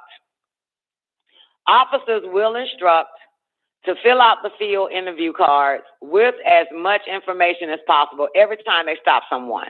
That's what the architect of the software told Wired in 2017, that he knew most of the time the cards didn't lead to anything, but it was data that went into the system, feeding the algorithm, y'all. And that's what I wanted. This is the architect of the Matrix talking. As The Guardian revealed on Sunday, whatever day, November 4th, the day before yesterday. Not your day, but mind you, this is November last Monday. Oh, no, Sunday. Yeah, because the day the 8th. Well, the day the 10th for you motherfuckers, but the article came out on the 8th. So, yeah, the day, 7th. But anyway, so the Guardian revealed on Sunday one of the locations that Operation Laser Tag was the Crenshaw district where the rapper Nipsey Hussle was based. Hussle had long complained about policing in his neighborhood, saying in a 2013 interview that LAPD officers come, hop out, ask you questions, take your name, your address, your cell phone number, your social, when you ain't done nothing, just so they know everybody in the hood. You see the shit? So, in a 2013 interview with Nipsey Hussle, that means the officers pull up, hop out, ask you questions, take your name, your address, your cell phone number, your social security, and when you ain't done nothing, just so they know everybody in the hood. That's what he thought with his dumb ass. Nissa should have been listening to goddamn WGAG radio. He would have been calling them motherfuckers out. Y'all on that pre-crime Obama bullshit. Yeah, getting all that information, feeding it to the system, and the system is going to predict. Matter of fact, it make you remind you of, what up, Patrice? Great day. It reminds you of, it ain't going to remind you niggas, because you're really not a Marvel Comics studier, student of Marvel. Zola, the Winter Soldier. Zola. It was a predictive algorithm program that predicted everything a motherfucker's going to do. So this is where we at now. Okay? Even though that's movie, Minority Report was movie, but here we are now. They already got this shit in place. All right. So they feed these, they going straight into crime, getting their fucking cell phone numbers, their addresses, and their social. Now, the documents show that LAPD identified the site of Nipsey Hussle's clothing store. You see that? And so, you know what? Let me tell you. All right. I'm going to have to take y'all back. Let's go back to the so-called slaying of Nipsey Hussle. Are y'all there yet? And I ain't talking about the scene of the crime. I'm talking about just the whole shit, the stories that was told and everything like that. Everybody there? Everybody there? I think there was a young bitch at that time. Her name was Nicoleone. And she said that the police was involved in killing that nigga. Now, I don't know if y'all heard other motherfuckers saying that shit, but the police had a hand in killing his ass. Okay? Sorry. It's the truth. Give a fuck what you say. Anyway, so back to this LAPD ending predictive. Yeah. Because, listen, not only that, an algorithm, or let's say Minority Report, or a pre-crime bill, or a fucking software. Not only you're telling us that it only gonna predict if a motherfucker gonna commit a crime, but it also can predict if a motherfucker gonna fuck your life up. These people running this shit. You know what I'm saying? It also can tell, just like Zola. Remember Zola on Winter Soldier? Remember? Zola on Winter Soldier, it also can predict who was born to overthrow these motherfuckers. And so they were knocking off those people by looking at their socials, their spending, studying them in their schools, following them all the goddamn way to figure out who is going to come up against us so we can assassinate them or kill them or fucking put them in traffic and kill 100 people in that motherfucker inside the car too in traffic, just to set it up where no one can stop these motherfuckers. That algorithm pushed that shit out on Nipsey ass. You feel me? That algorithm did that. It was a hit on that nigga. Now I'm gonna move the fuck on. Back to the documents show that LAPD identified the site of Nipsey Hussle's clothing store, Crenshaw Boulevard and Slauson Avenue, as an anchor point due to suspected gang-related activity as early as 2016. They're lying. They're lying. The full effect. Remember they said the documents show that, right? Due to suspected gang-related, nigga, your algorithm supposed to know or don't know when you suspect shit. That's why they did that. So when they killed the nigga, they want to say gang-related. And then, of course, niggas in the street, they pay to goddamn create a narrative. Don't believe nothing the niggas say, I'm telling you, in regard to any of that shit. To create a narrative to throw niggas off on what happens. Never listen to a nigga. First nigga that shows up on the sit down, don't ever listen to a nigga. That's the nigga they fucking coerce. That's the nigga that they program. That's the nigga that they told follow the fucking script. Never. You hear me? Never. Never believe a nigga. Just telling you. Sorry. Give a fuck how you feel today. The full extent of the operation targeting Nipsey Hussle and his businesses remains unclear, the article says. But the documents show police efforts in the area were intense and often imprecise. Searching for a robbery suspect described only as a black man between the ages of 16 and 18. Officers stopped 161 people and arrested 10 at the intersection where the store was located in the span of 2 weeks. Thought y'all got that pre-crime bill, that pre-crime algorithm. The consequences could be severe. The information of civilians stopped in the intersection would be fed into the data system. That's why they used it. That's why they started stopping motherfuckers. Start grabbing their socials, all that type of shit, and putting it in the data system, even if they hadn't committed any crimes. Some encounters turned deadly.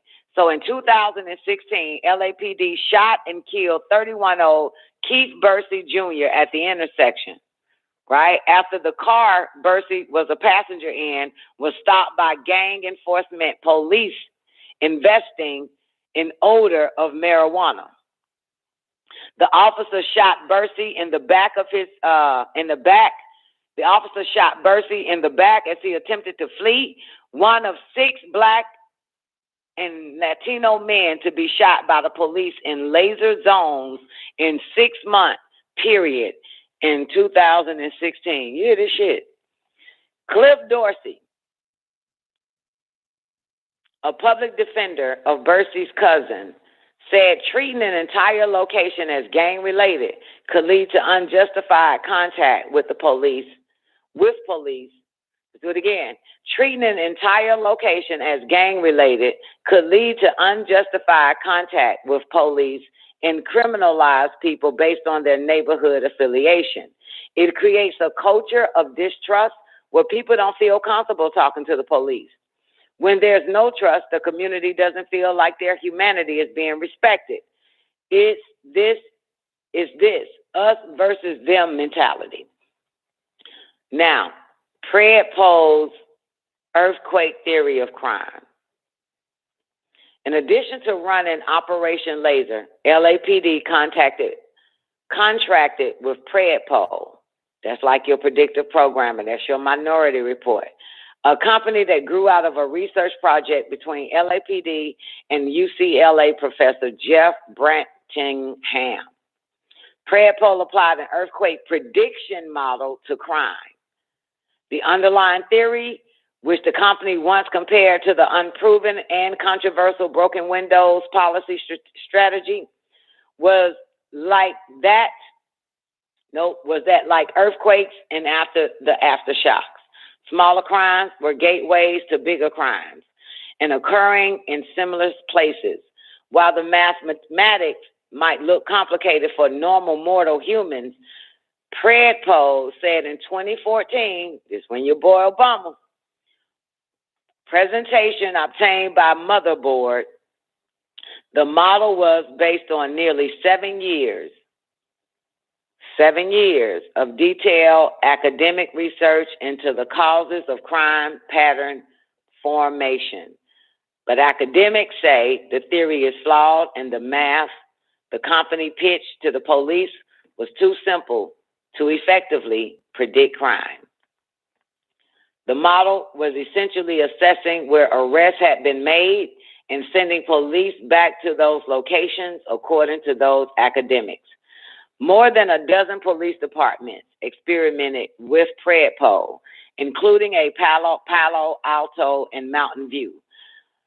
But by the end of 2019, both Operation Laser and PRIMETIME had garnered intense criticism, with skeptics charging the system perpetuated discrimination. By the time several police departments had dropped their contracts with PRIMETIME, saying there was a little proof it helped reduce crime. After 3 years of use, the Palo Alto Police Department didn't get any value out of it. That's what a spokesperson named Janine De La Vega said at the time. LAPD initially promised reform, but ultimately shuttered Operation Laser in April 2019 and canceled its contract with PRIMETIME in April 2020. LAPD conceded the data used in Operation Laser was inconsistent and needed to be reassessed. PRIMETIME, it said, was terminated because the budgetary constraints due to the pandemic. Still, the police chief, Michael Moore, maintained the underlying principles of the program were valuable. This shit is long as fuck. Damn, this is a lot.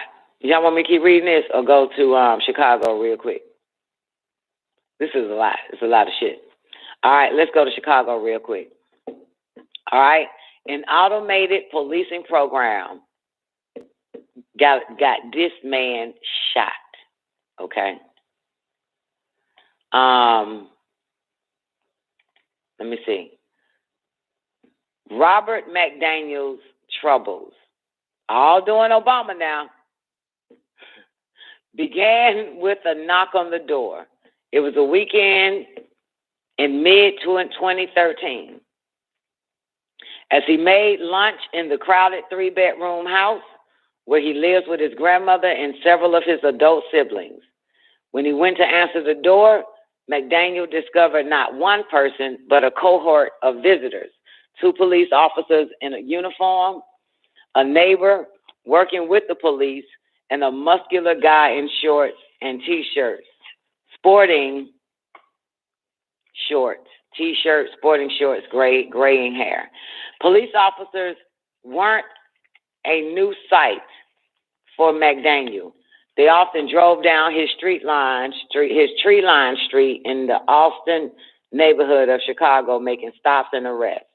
Out of the 775 homicides tracked by the Chicago Sun-Times in 2020, 72 of them happened in Austin. That's almost 10% of the city's murder rate, in a region that takes up just 3% of its total area. The city of Chicago puts out a heat map of where gun crimes occur. You listening? With areas of moderate shooting numbers shaded in blue or green. Red splotches represents large numbers and highest concentrations of shootings. On the map, Austin is the color of a fire engine. Still, this visit from authorities caught McDaniel off guard. At that point in time, he had nothing remotely violent on his criminal record, just arrest for marijuana, related offenses, that's it, and street gambling. And despite 2 officers showing up at his front door with the cohort, neither them nor anyone else in the cohort accused McDaniel of breaking the law. They were not there to arrest him. No one was there to investigate a crime. They just wanted to talk. McDaniel says, I had no idea why these cops were here, recounting it to me years later. I didn't do shit to bring them here. He could be the shooter. He might get shot. He didn't know, but the data said he was at risk either way. You hear this shit? Pre-crime bill, baby. The algorithm. But the data said he was at risk either way. So he invited them in. That's why they showed up. He invited them into his home, and when he did, they told McDaniel something he could hardly believe. You hear me? they told McDaniel something he could hardly believe. Guess what they told him? An algorithm built by the Chicago Police Department predicted, based on his proximity to and relationships with known shooters and shooting casualties, that McDaniel would be involved in a shooting, that he would be a party to violence. But it wasn't clear what side of the barrel he might be on. He could be the shooter. He might get shot. They didn't know, but the data said he was at risk either way. McDaniel was both a potential victim and a potential perpetrator, and the visitors on his porch treated him as such. A social worker told him that he could help him if he was interested in finding assistance to secure a job, for an example, or mental health services. And police were there too with a warning: from here on out, the Chicago Police Department would be watching him. The algorithm indicated Robert McDaniel was more likely than 99.9% of Chicago's population to either be shot or to have a shooting connected to him. That made him dangerous, and top brass at the Chicago PD knew it. So McDaniel had better be on his best behavior. Hear this? The idea that a series of calculations could predict that he would soon shoot someone or be shot seemed outlandish. At the time, McDaniel didn't know how to take the news. But the visit set a series of gears in motion. This Kafkaesque policing nightmare, a circumstance in which police identified a man to be surveilled, was based on a purely theoretical danger, was seen to cause the thing it predicted in a deranged feat of self-fulfilling prophecy.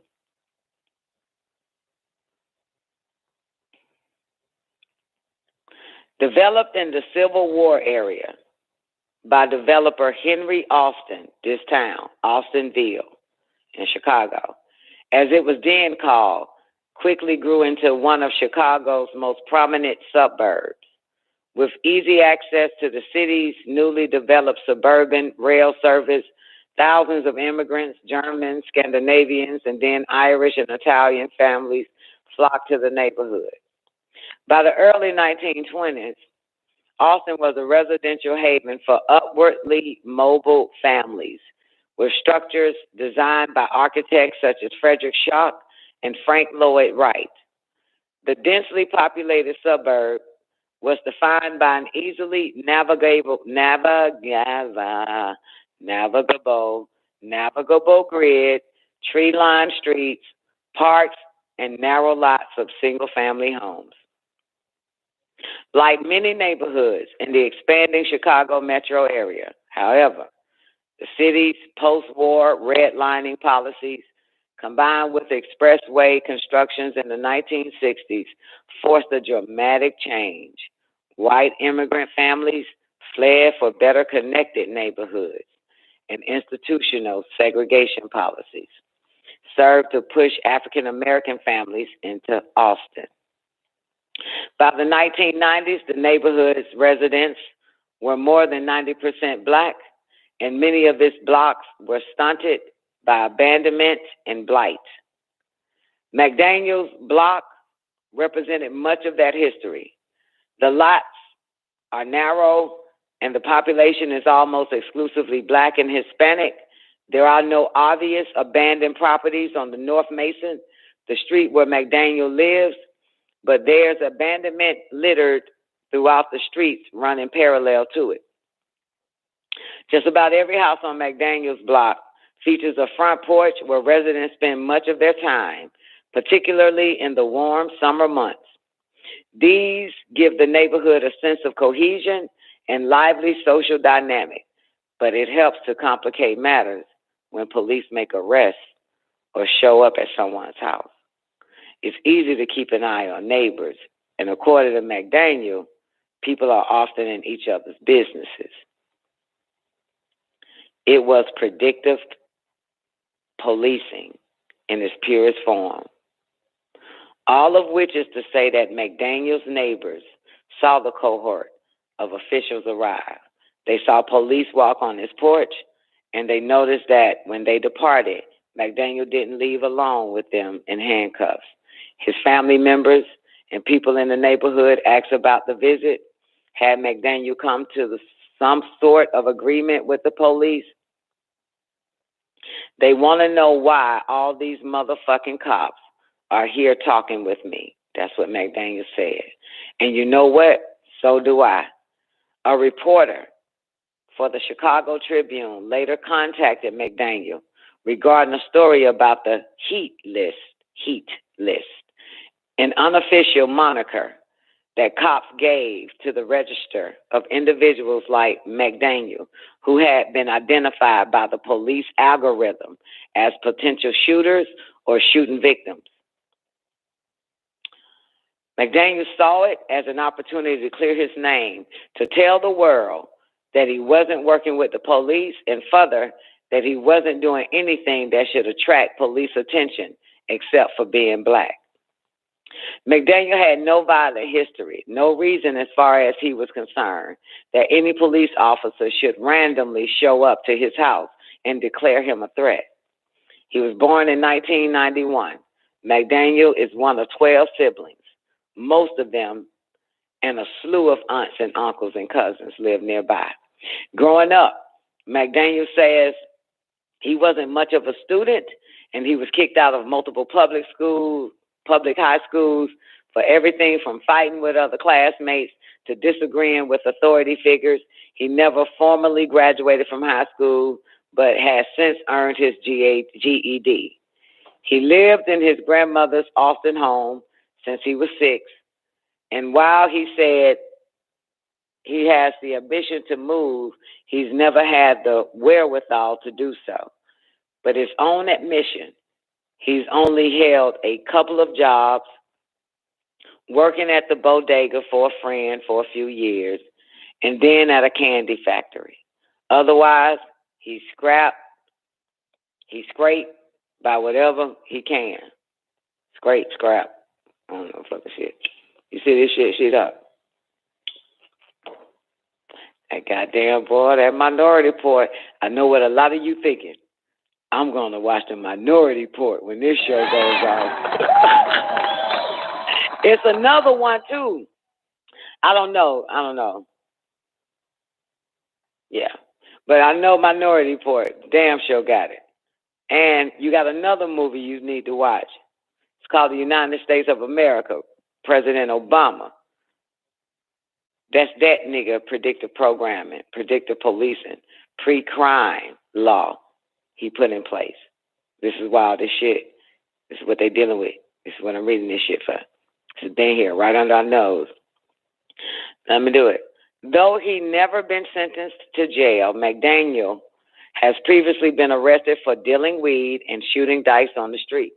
He says he stays out of violent gang activities that might get him killed because he has a 9-year-old daughter with his ex-wife, with whom he's had an on and off relationship since they met in high school.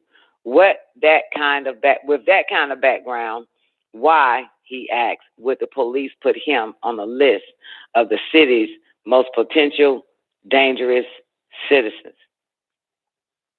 It's what he told the Tribune in the summer of 2013. That's when your boy Obama put in that pre-crime law bill. I'm just going to keep saying that shit. I have no background. So what would even give you probable cause to watch me? This slow fucker didn't understand what an algorithm is when the police told him. They have an algorithm that predicted your ass going to be doing some hoe ass shit. I have no background, so what would even give you probable cause to watch me? McDaniel told the Tribune in the summer of 2013. And if you're watching me, then you can obviously see I'm not doing anything. Chicago's heat list is an inflection point. Chicago's heat list is an inflection point in more than 3 decades of increased reliance on data in policing. Let's go to the 1990s. In the early 1990s, Bill Bratton and Jack Maple, chief of the New York City Transit Police and his lieutenant, respectively, began experimenting with early iterations of a data-based policing program. Now, if you go back to the 1990s, that's when your Minority Report dropped. Let's continue. The system, which that means if the movie dropped in the 90s, they had it for over 30 years, this predictive programming, the policing program, the data, the algorithm. You understand? Keep that in your head. The system they used wasn't so much technology. It was a tidier way to look at crime reports. Innovation by way of organization and bureaucracy. Bratton and Maple would take a horde of crime statistics and plot the locations of each incident with dots, with colored pencils and crayons on a big paper map that are affixed to a precinct wall.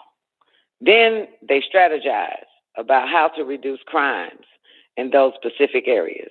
Send more patrol units, maybe, or undercover cops to bait muggers.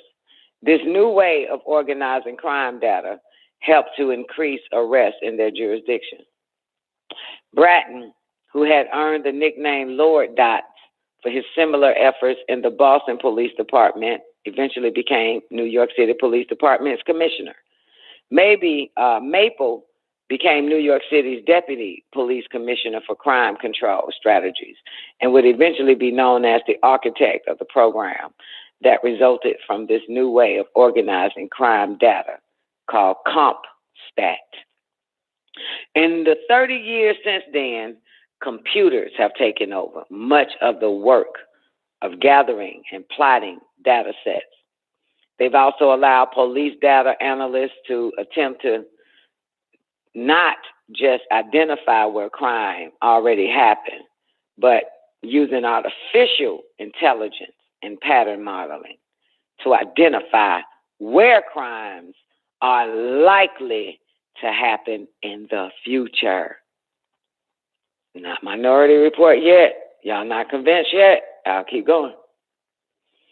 By the time McDaniel received his visit from the cohort, the black guy, CompStat style programs have been rolled out in police departments all over the country. And companies like Predpol have entered the game, helping officers use data to design patrolling strategies. The emphasis of all these programs was geography.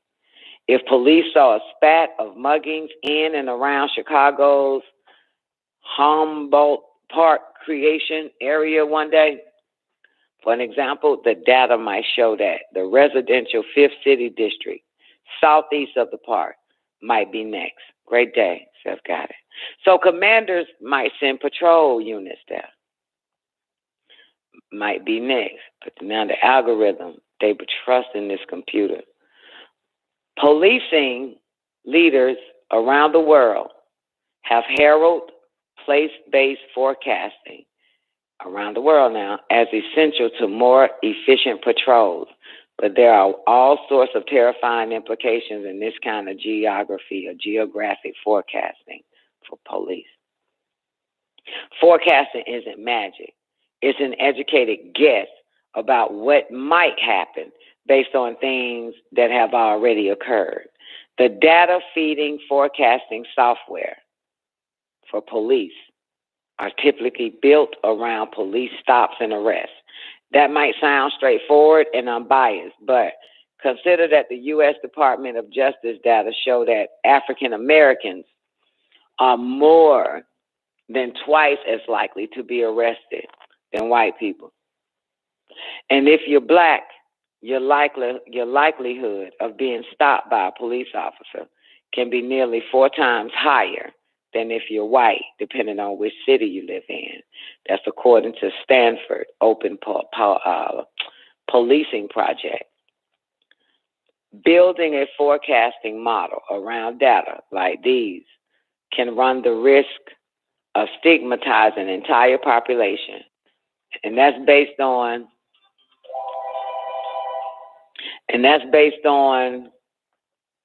discriminatory data. A 2017 study from the Journal of Statistics and Public Policy found that arrests doubled in a quadrant of Los Angeles where its police department tested forecasting software. It is another problem. Exasperated when forecasting programs do not disclose their sources of data is that of dirty data being mixed with more straightforward crime reports. In 2019, study out of New York University's AI Now Institute identified jurisdiction where inaccurate or falsified records were directly fed into the data. Chicago's one of them. Hear that? They feeding the algorithm some foul ass shit to knock motherfuckers off, which is all to say that forecasting can put entire populations at risk of over-policing, or over-policing, excuse me, same word, policing and police, same fucking shit. Which is all to say that forecasting can put entire populations at risk of over-policing, which has led to countless unnecessary police killings for relatively insignificant infractions.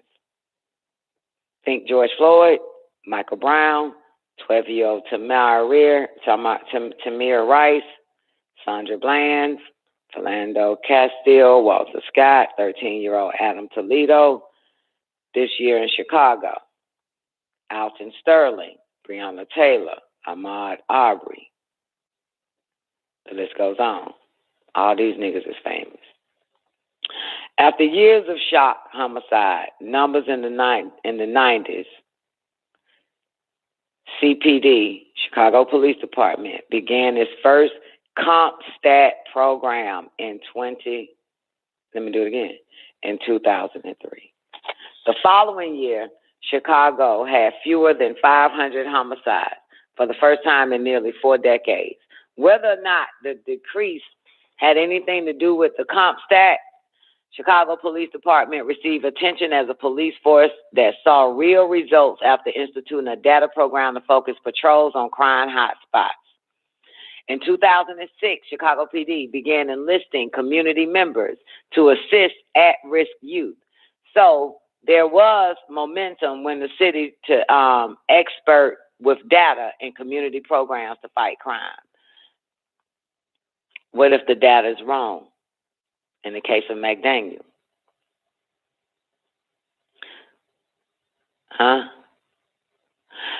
What if the data is fucking wrong? What if the algorithm is fucking wrong? What if the Minority Report is fucking wrong? What if the pre-crime law that fucking Obama put in place is wrong with this fucking AI trying to predict the motherfucking shit? What if it's wrong? And we know it's wrong. Even they fact checks and this bullshit is wrong. Even YouTube is fucking wrong. All this shit is fucking wrong. They predicting whether or not you're going to buy the fucking shoes that you just saw or not. Or they make you buy the fucking shoes. Because they shoved it in your fucking face. Algorithm. In the late 2000s, Chicago initiated a program that would take a step beyond geographic forecasting. The emphasis of this new program, listen to the date, which got its start in 2009. Who was president? Pre-crime law. As soon as that nigga walked in that bitch, he was ready to sign that pre-crime law. All right. This emphasis of this new program, which got its start in 2009, was people, specific people. It wasn't a neighborhood crime forecast. It was predictive policing in its purest form, 2009, boys and girls. At the time, only one other police department in the country had attempted to use people-based predictive technology. The Los Angeles Police Department. We just left there, didn't we? I took you there first. How they did that shit with Nipsey and all the rest of them motherfuckers. They was grabbing all information over there on Crenshaw. Social Security, stopping motherfuckers and feeding it to the goddamn algorithm. Now, so we in 2009 right now, boys and girls, with your favorite president, Barack Obama, set this shit in motion.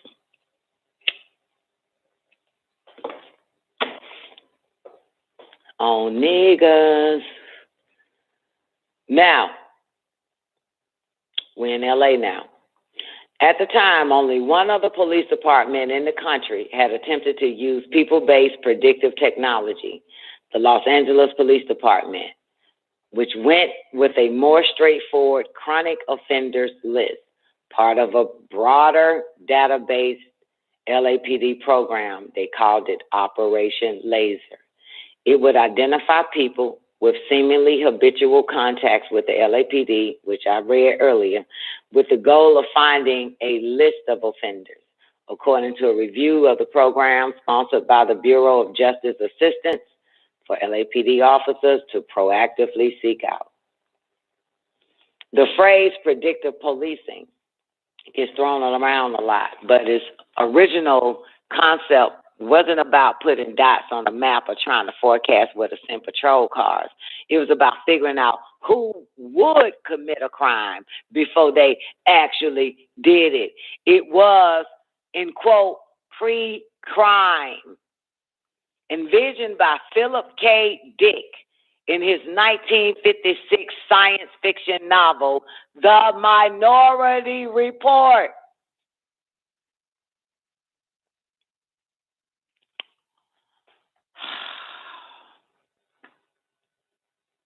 I need a cigarette. I need to smoke two at the same time. I just can't believe this shit. I can believe it, but people are so busy looking the other way. You love the devil because it gives you nothing.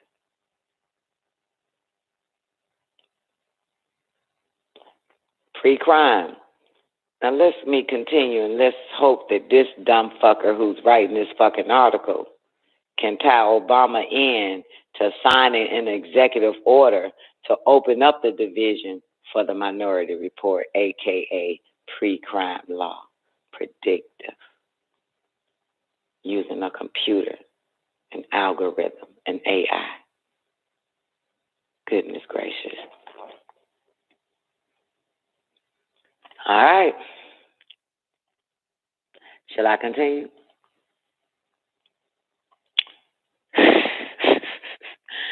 All right.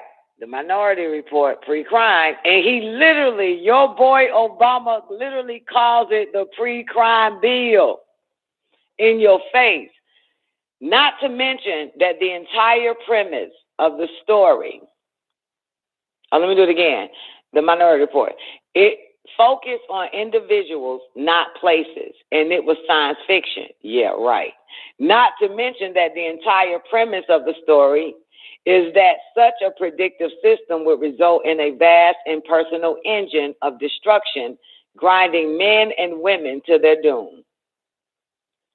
Regardless, people on the forefront of law enforcement technology eventually began to see pre-crime, person-based predictive policing as a real-world possibility. There are horrifying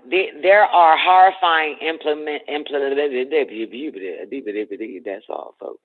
There are horrifying implications here. Identifying and arresting Specific people who might commit crimes go against the very principle upon which the U.S. criminal justice system is based. If individuals are arrested under suspicion of potentially committing a crime, there is no innocent until proven guilty. There's a supposition of guilt. Plus, there's just so much uncertainty in the technology. What if the data is wrong? So back to McDaniel, remember him? Popos came to his house and said, we have an algorithm that predicted your ass gonna kill somebody or you gonna get killed. So we keeping our eye on you, monkey. So unbeknownst to McDaniel, he was sort of a guinea pig, one of the first individuals to be put on Chicago's heat list. The Chicago Tribune published a story on August 21st, 2013. Who's your president? And it gave a broad picture of the heat list and its goal to use the city's extensive data collection to intervene in the lives of people like McDaniel. It's not clear if anyone in his neighborhood read the article. You know niggas ain't read that shit in his neighborhood, which explained his confusion about why he'd be placed on the list. But it raised more questions than it answered about the heat list and how individuals like McDaniel found their way onto it. Here's what the article described. The article described a list created with the help of mathematical analysts, but it didn't go into detail about how that analysis was done. Mathematical analysis, and didn't go into detail about how that analysis was done. The fact that McDaniel, a black man with no significant criminal history, to speak of certainly no felonies, was one of the principal targets of the analysis raised even more questions. Who else was on the list? What factors was Chicago Police Department using to create its analysis? And what was Chicago Police Department doing to ensure that the list wasn't merely targeting people because of the color of their skin or where they happened to live? Well, in 2014, who's president? I spoke with the Chicago Police Department officials about the program for an article for The Verge. What exactly did it mean to have cops watching individuals who may or may not pose a threat? Which cops were doing the watching? A commander in the police force eventually told me, if you end up on that list, there's a reason you're there, implying that people on the list are criminals rather than parties to violence. See that? The program was a black box, mocking the opaqueness of the operation and it seems ineffectiveness. Second City Cop, a local blog written by an anonymous Chicago police officer, began referring to the heat list as its teams as the crystal ball unit. Here's what McDaniel said. That's the Negro that their algorithm put out and said this motherfucker here is going to do a crime in 190 fucking days. Possible. McDaniel says that as soon as he was placed on the list, he became a target of constant surveillance by Chicago Police Department. Officers did exactly what they promised, he says, and more. Police started hanging around the bodega where he worked, looking for opportunities to go after him, often questioning his managers about his activities and whereabouts. Everywhere he looked, it seemed, there was a police officer waiting for him, ready to search, to siege. One day, Chicago police officer stopped by the bodega without a warrant. That's what McDaniel says. And the Chicago Police Department declined to comment on his specific case. According to McDaniel, police demanded that he open a safe behind the counter. You hear this? McDaniel didn't have the combination to the safe. But when the proprietor arrived, he agreed to open it. Inside, the officer found a small amount of marijuana and rolling back papers. They charged McDaniel with possession. McDaniel declined to fight it, he said, because he didn't have the money to do so. Through a spokesperson, Chicago Police Department declined to comment on McDaniel's case. They done fed that shit to the algorithm too. So the algorithm be like, I told y'all I'm right. Fucking AI. Told y'all I know what I'm talking about. The Chicago Police Department attention didn't only serve to unnerve McDaniel and cost him fines related to the marijuana charge. Suddenly, a lot of his friends and neighbors didn't trust him. A lot of motherfuckers don't believe your story. It's no secret that snitching is condemned in communities with significant portions of their populations behind bars. But McDaniel wasn't snitching. He wasn't even being asked to do so in the first place. If the cohort who showed up on this front door was to be believed, they were merely asking him to accept help and get out of the trouble. That's not what it looked like to anyone in the neighborhood, though, McDaniel says, as cops seemed to follow him wherever he went. McDaniel found himself in a kind of worst-case scenario.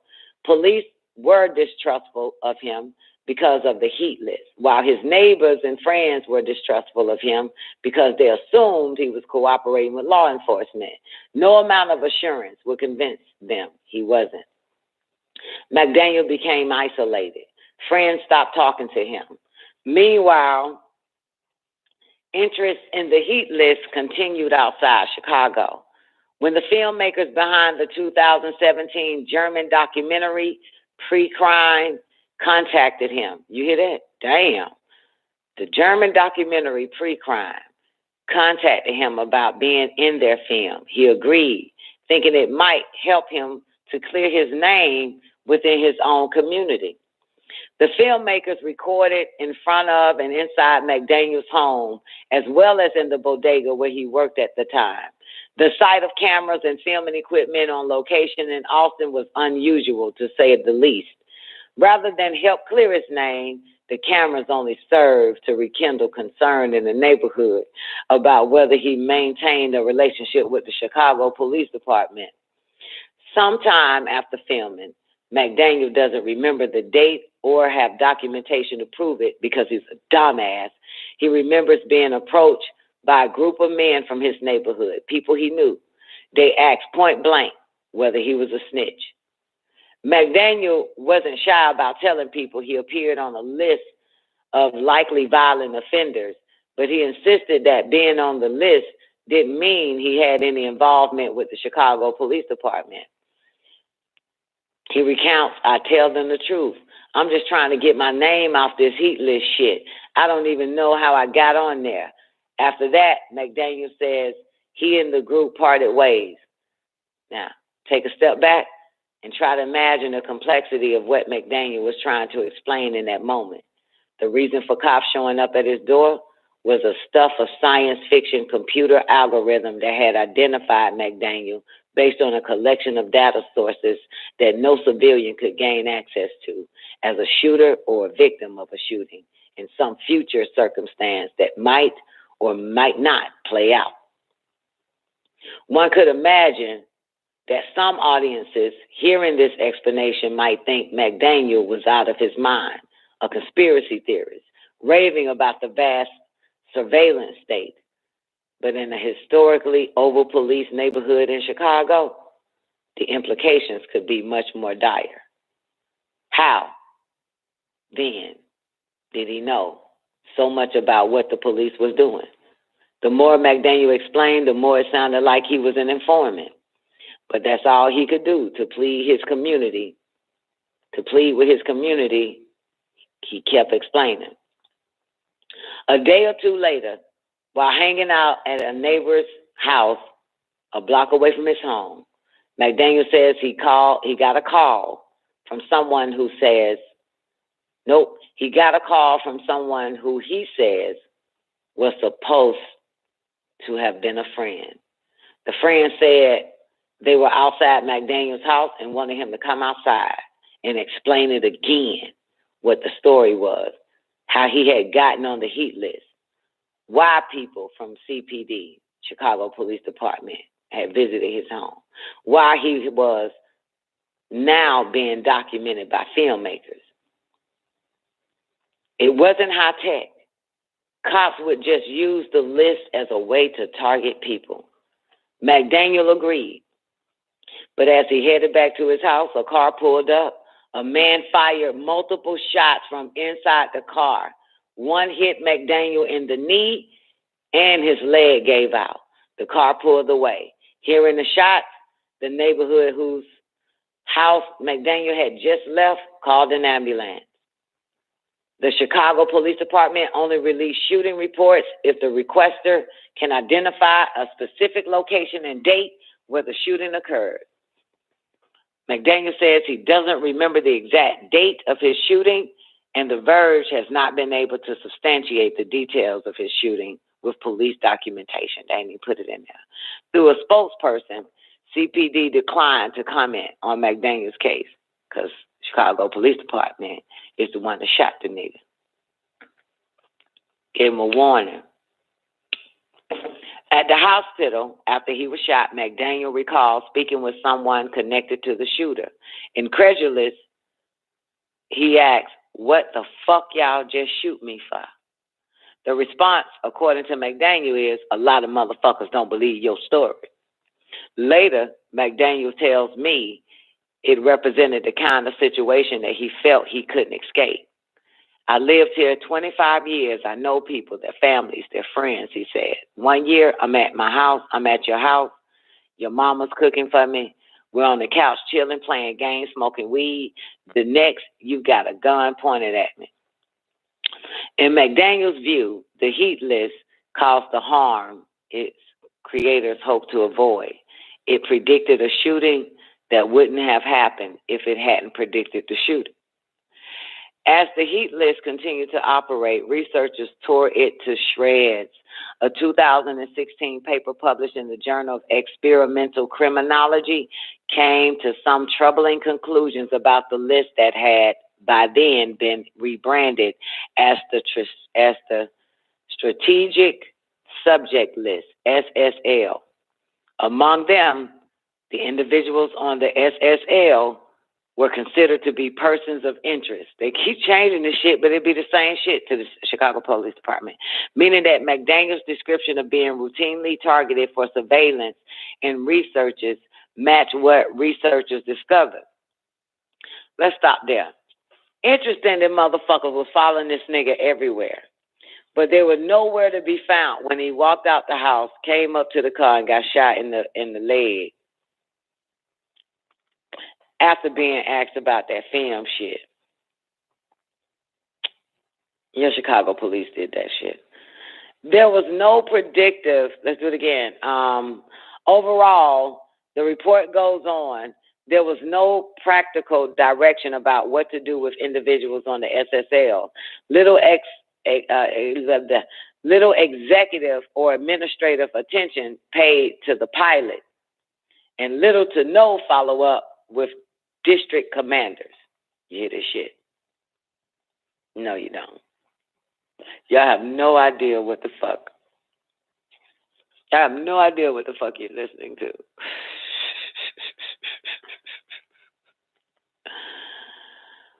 What up, Easy Does It? It's a lot. This shit ain't even over yet, is it? God damn. Wait, that's L.A. L.A. did it to your boy, Nipsey Hussle.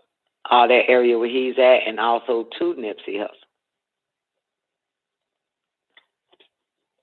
All right, back to McDaniel before I get the fuck out of here. The heat list wasn't particularly predictive, it turned out. It wasn't high tech. Cops would just use the list as a way to target people. You see how they're trying to wash it down? There was another problem too. Not long after RAND, R-A-N-D, researchers performed their heat list analysis, Chicago was in an uproar. The October 2014 shooting of Laquan McDonald by Chicago Police Department officer Jason Van Dyke enraged huge swaths of the city's population. When the Chicago Police Department released a video of the shooting after more than a year of delays by public officials, all bets were off. Months of protests followed. Shootings spiked in Chicago by 46% from 2015 to 2016, and a remarkable 85% from 2013 to 3,000. 512. McDaniel refuses to report the shooting to police because he says he's not a snitch and never would be. But I thought the police and all of them are surveilling your ass, even at your job and shit, everywhere, following you everywhere you go. They should have been there to witness it. Anyway, Anthony, I'm sick of this. Oh, wait, we got to go to Senate now. They done went to Senate on this shit, Illinois City Senate. Oh, shit. All right, fuck it, I got to keep reading. Anthony Kuluwm, gonna call this nigga Anthony, who served as the department's public information officer at the time, says McDonald's shooting distracted the CPD from the heat list. Laquan McDonald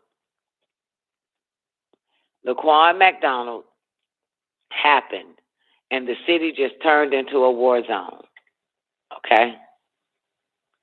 That's what Anthony tells me. And so the focus of the department was less on, let's see what this experimental program can do, and more on, just like Jesus Christ, what do we get people to stop shooting? How do we get people to stop shooting each other? What the fuck you mean, just like Jesus Christ? The practical consideration only added to the deep condemnation that the heat list attracted from all over the country. Reporters and community organizations criticized the lack of transparency from which factors place an individual on the list.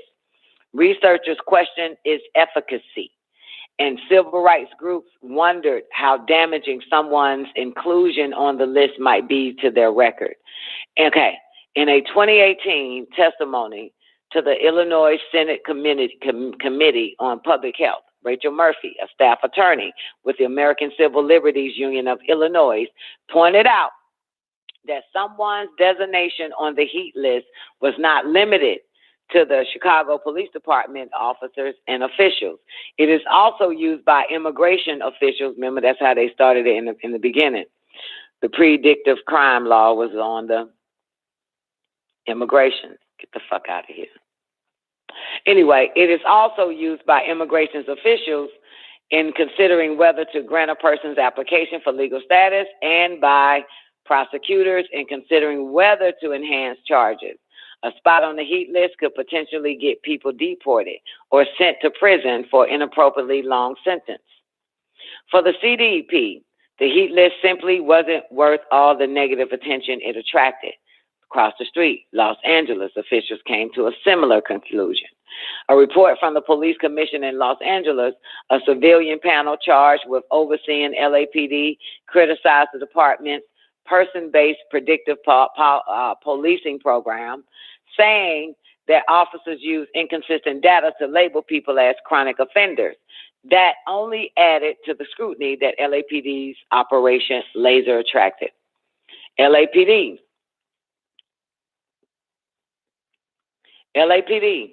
brass, ended its personal-based predictive, you believe that shit if you want to, ended its personal-based predictive policing program in April 2020. Though the Chicago Police still uses place-based predictive policing algorithms, Chicago's heat list program ended in 2019. Believe that shit if you want to. In August 2020, back to McDaniel, the nigga that was on the predictive program and heat list, I call it hit list. The algorithm spit him out on the Minority Report. McDaniel found himself on the wrong side of the gun again. Near midnight, this is August 2020, last year. This all started in his life in 2013. Near midnight on August 13th last year, he walked into an alleyway, a few hundred feet from where shooters nearly killed him years before. He was quiet, a half block from his home, checking text messages on his phone. He looked up to see himself ambushed. 2 shooters in black. An attempted hit. A surveillance video from the night shows darkened figures walking through an alley, burst of gunfire, a figure. McDaniel falls into a brick wall, then slides down to the ground. McDaniel says they did it again. McDaniel says he knows who did it, but he won't go to the police. He says he's the target of violence because people in this neighborhood believe he's a snitch. But McDaniel refuses to report the shooting to police because he says he's not a snitch and would never be. The irony here is breathtaking and entirely foreseeable. The heat list may have been designed to reduce violence, but for McDaniel, he says it brought violence directly to his ass. It got him all the negative ramifications of being an informant, a snitch, with none of the benefits. He can't trust anyone, nowhere safe. Everyone's potential threat. I got this target on my back, and there's no way to remove it. Last summer, on a searingly hot, humid afternoon, he said, I visited McDaniel at his home in Chicago's Austin neighborhood. As part of my reporting, I also got in touch with a member of the cohort that had visited McDaniel in 2013.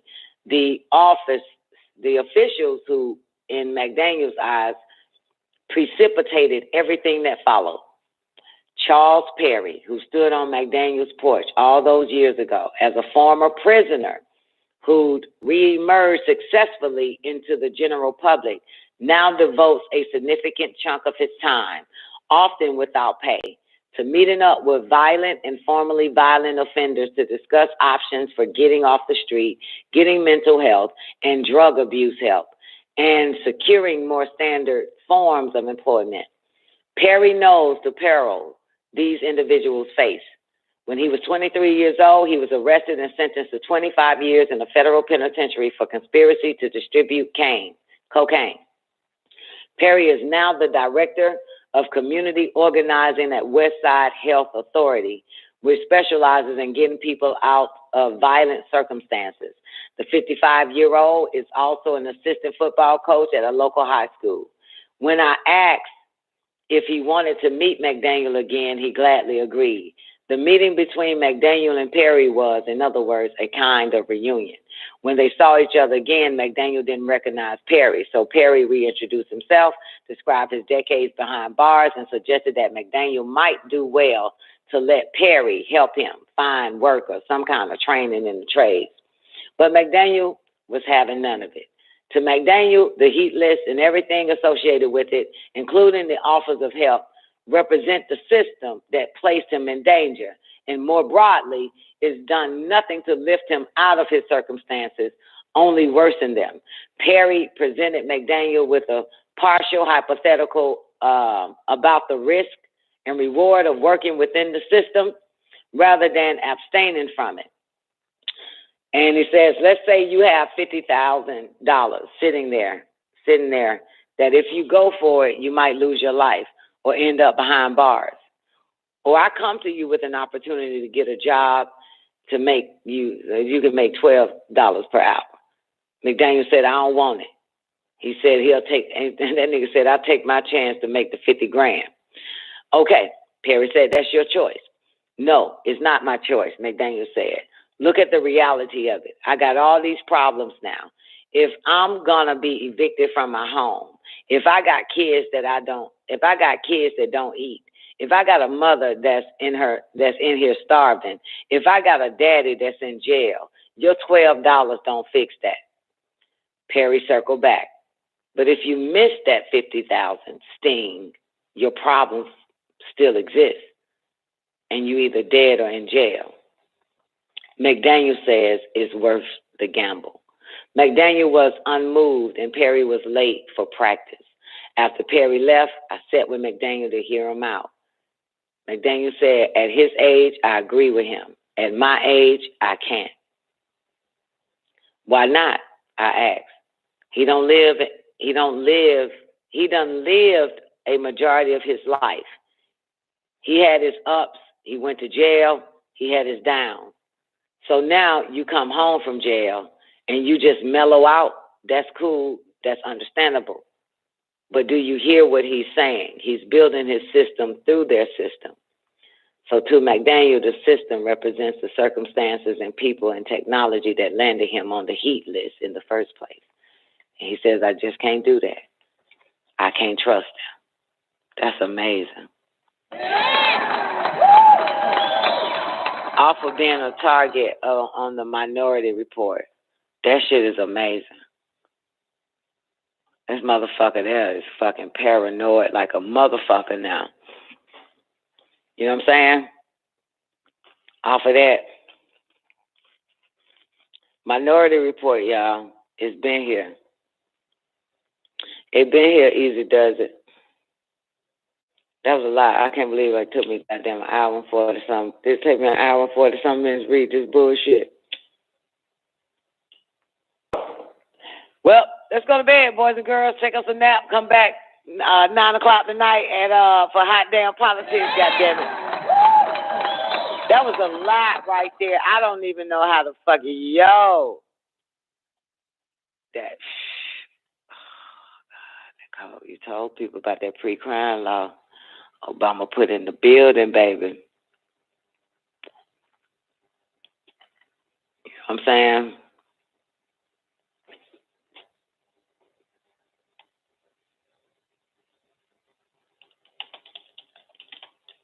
Hold on, y'all.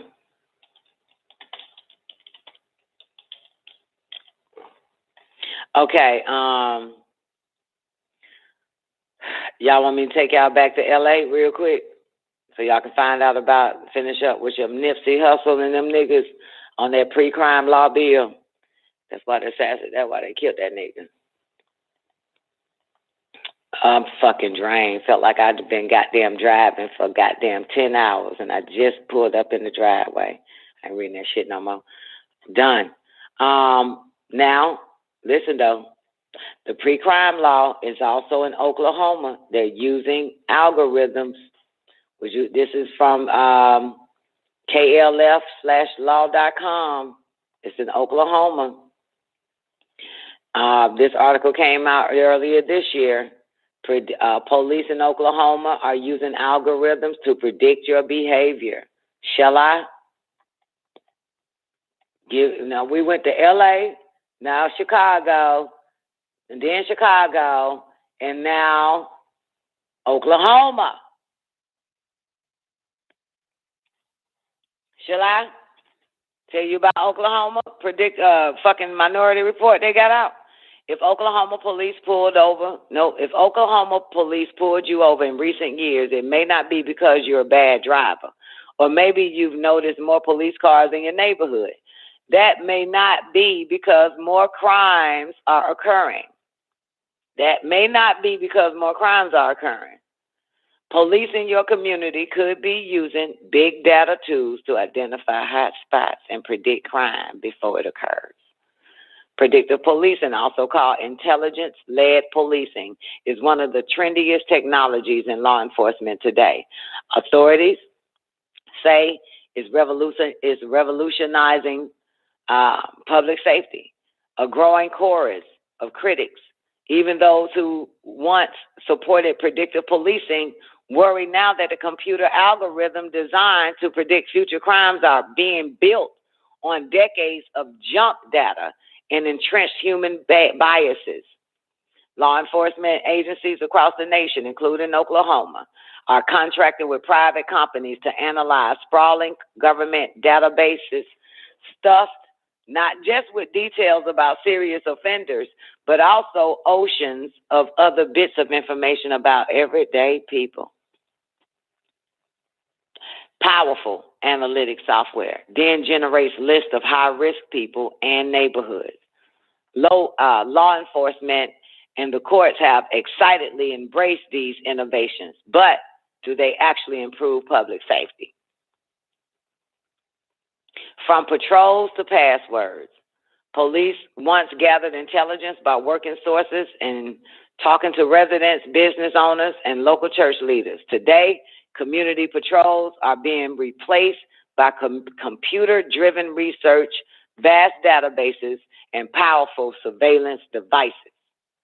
Police in Tulsa launched citywide crime sweeps in 2017 to curb violent crime by targeting dozens of people with arrest and warrants.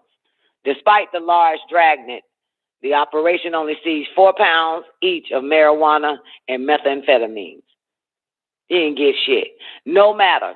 Tulsa police chief told the media the sweeps were the first of many such planned operations, and part of his department focused on intelligence-led policing, according to the Tulsa World.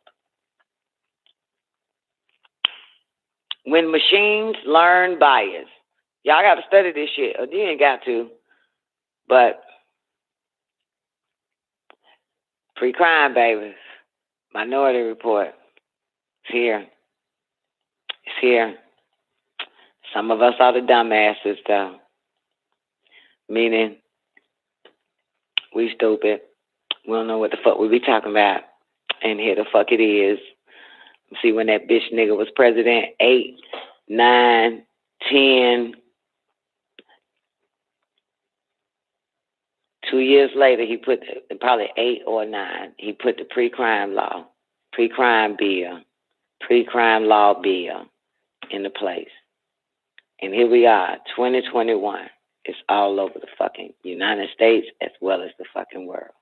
Minority Report. Who they going after self-guided?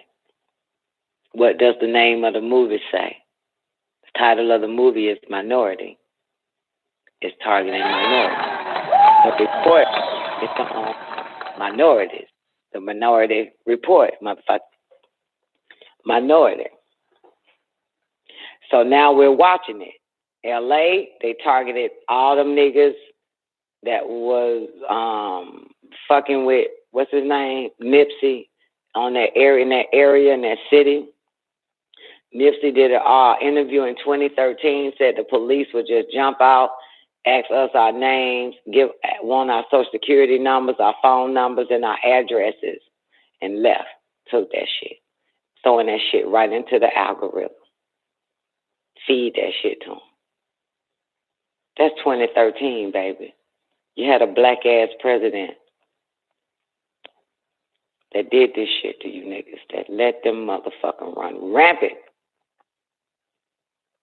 You ain't paying attention, looking at his old dick-slanging ass wife and listen to this nigga goddamn jack your fucking ear off with some goddamn Al Green acapella and shit, and you miss what this fuck nigga was goddamn doing. Unless you was tuning in to WGAG Radio for the past 13 fucking years. And here we are now. Look at this shit. Look at this shit. There it is right there. There it is right there, baby. There it is. There it is. That's it right there. That's a motherfucker, man. It's here. It's here, shouting. Now that's Oklahoma. Got another one. High-tech surveillance amplifies police bias and overreach. This is in Minneapolis. This is a decade of big data policing, pre-crime, the dangers of high-tech surveillance, all types of shit. That's on the conversion.com. Y'all need some new websites to go on instead of facebook.com and shit like that. This is a motherfucker, man. You have another one, OPED. It's a citylimits.org. Predictive policing should scare you. Ain't nobody reading this shit. Now, they gave a heads up in 2015. Why New York Police Department's predictive policing should scare you. It's here. Been here. Right under your fucking nose. We'll talk about it. Move on. Talk. Bring it back up. Obama pre-crime law. Minority Report. Here it is. Been there the whole fucking time. Rappers ain't rapping about it. Black radio, goddamn retarded ass Breakfast Club ain't talking about it. You got millions of niggas looking at you. You are told not to inform you, these fucking niggas. The only time you want to inform a nigga when you bring up goddamn, what they bring politicians onto their fucking show. To get niggas to fall for them motherfuckers. They don't know. Ain't telling niggas nothing. You hear me? Ain't telling Negroes nothing. I can't listen to a nigga ain't telling me something. You know what I'm saying? I cannot listen to a nigga, 3-4 niggas. If it take 3-4 niggas to talk on the radio show, you know you ain't saying shit. You ain't got nothing. You know what I'm talking about? You ain't got nothing. Ain't nothing in that head of yours.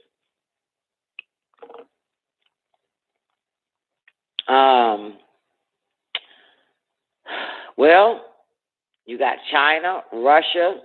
Nope, my bad. The root of the surveillance problem began with Western government and Western corporations, not Russia, not China, not Korea. New data paints a detailed picture of the ways Western companies are selling cyber weapons and surveillance technology to NATO's enemy. You got more and more of that shit. More and more. It's a lot. It's a lot, baby.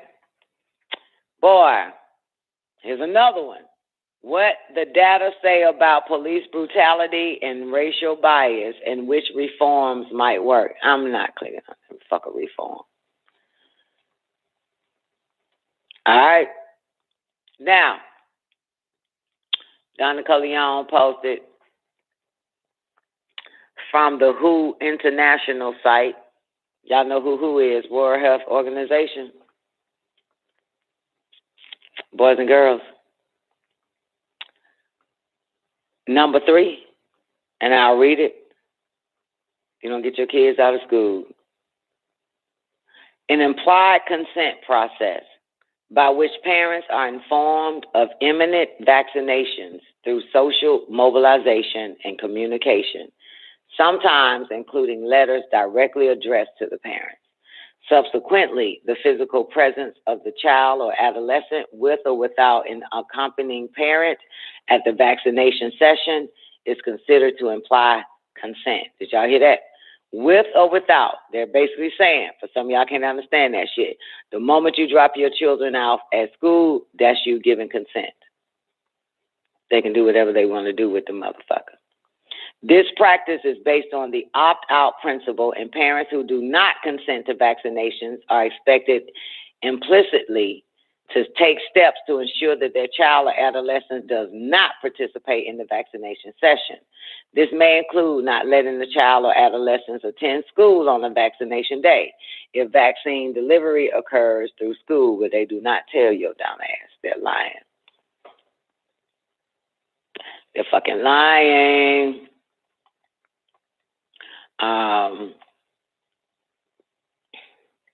One day y'all gonna wake up and realize your children are not your children. If you had them in an institution coming out the pussy, and if you took the paper, signed their life over to the institution, called a birth certificate and a Social Security, they're not yours. They're not yours at all. You can make them yours by pulling them out the institution. But as long as they stay in that bitch, they theirs. Now, Steph, what you got, baby? Y'all don't recall the immunization shots back in the 70s?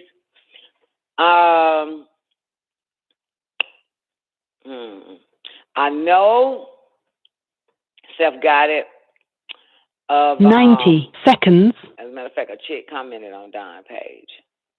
And it was El Rojo.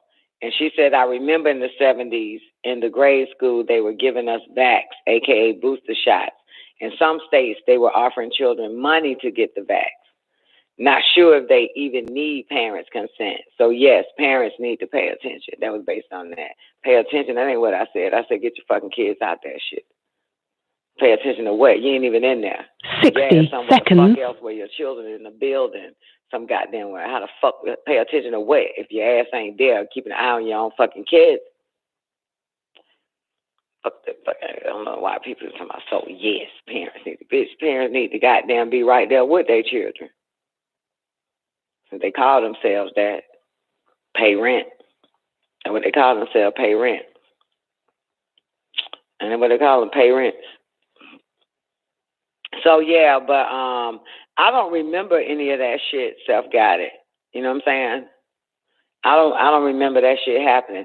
All I remember is in one situation, I was in third grade, I was in a predominantly Caucasian school. 10 and seconds. All of us had to get out of the classroom and stand in line in the hallway.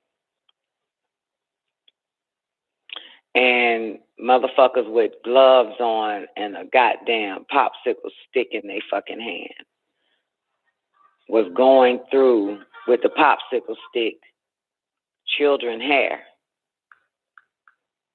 And I was so afraid.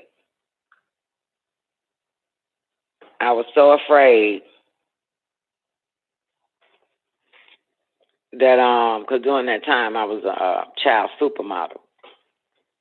So I had Bronner Brothers hair weave in my hair. And I was so afraid that when this woman take this popsicle stick with her goddamn gloves on in my hair, you know, because my mama told me, don't tell nobody this ain't my hair. They will find out that I'm a little girl wearing goddamn extensions and shit in third grade.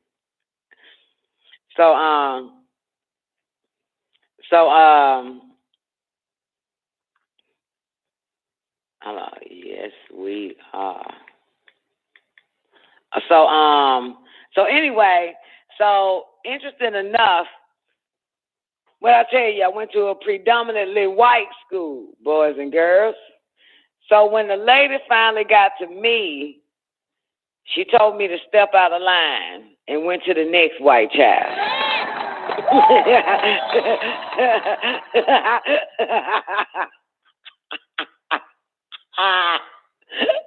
That's the only thing I remember ever happening without my parents' permission, is that they told us all to come out. And I didn't know what it was. I never knew what the fuck. I'm like, I don't know, second or third grade. Like, goddamn, they taking a popsicle stick, putting it in these goddamn, putting it in, and I didn't see black and white at that time when I was little. I'm so glad I see it now. You know, I was like, damn, what the fuck? Why they rub a popsicle stick through everybody's hair, and I'm in line and shit, and the big cat to my ass. I'm only scared that the bitch gonna find out, goddamn, I got weave in my fucking hair. That bitch was like, you step out of line. She never touched my fucking head. Then, of course, by the time I'm 12 years old, got a hold to the dog book, The Sons of Canaan, written by Dr. Malachi Z. York at 12. I said, aha. Oh, that's why that lady told me she ain't had to put no popsicle stick in my goddamn head. I ain't no goddamn dog. I ain't no goddamn dog.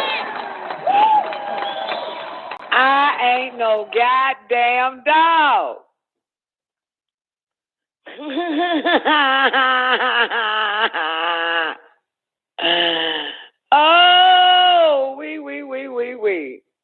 Not an animal. So,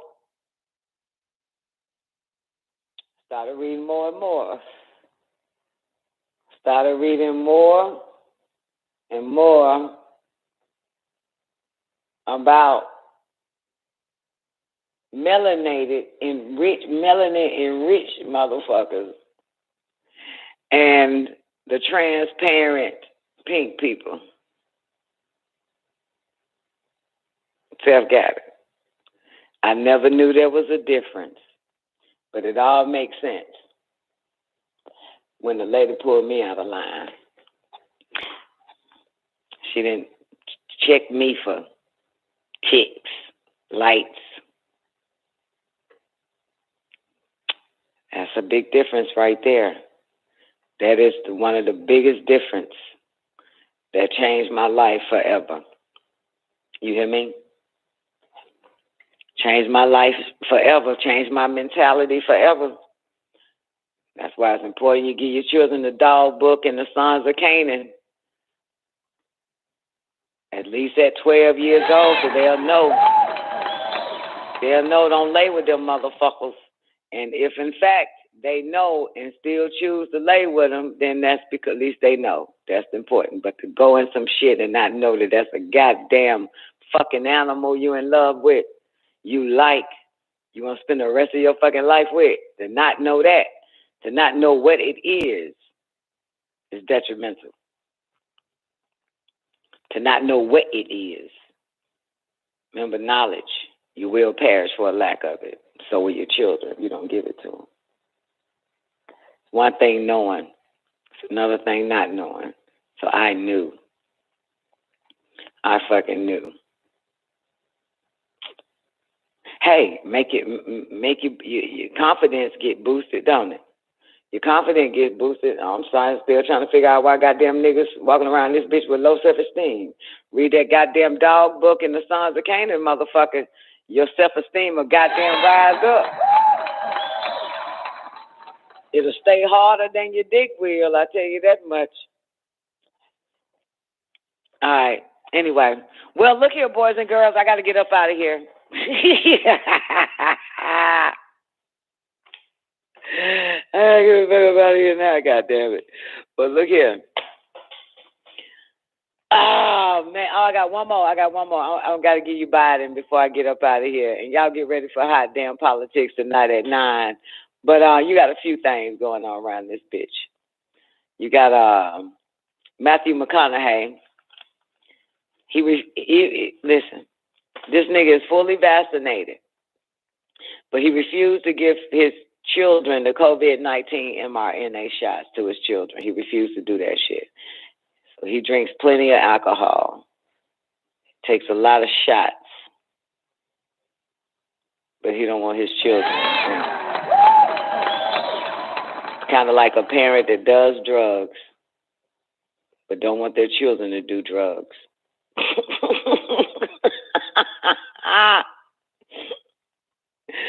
Yeah.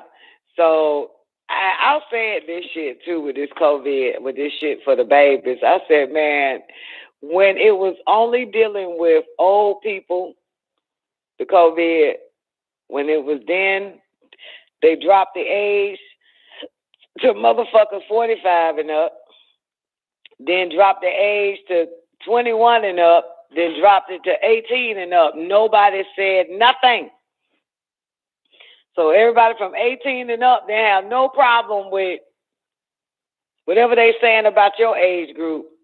But as soon as they mention children 5 to 11 and youngest goddamn 2 years old now, everybody don't woke the fuck. What the fuck? You giving it to fucking kids? You're not supposed to give it to fucking children. Like as if it's a goddamn drug. Like it's alcohol. All the adults was okay with this vaccine until they started saying, oh, your children next, motherfucker. All the adults was okay with having sex till they started doing that shit in the schools, giving it to goddamn 4-year-olds and teaching them about sex. Oh, not my kids. We can fuck. We can get a million shots. But you are not finna get that shit to our children. It show how fucked up adults are, right? You could tell adults are the most dumbest motherfuckers on the planet. That's why it's so easy to get them and to get them to turn over their fucking kids. Fucking adults. They can keep their fucked up lifestyle, but you can't bring that shit to my children. Now, remember I told y'all about the Supreme Court? You know what I'm saying? Remember I told you about the Supreme Court said, hell no, it's unconstitutional what Biden is doing and shit, trying to do that vaccine mandate and shit. But remember that? I'll tell you what Biden said after that.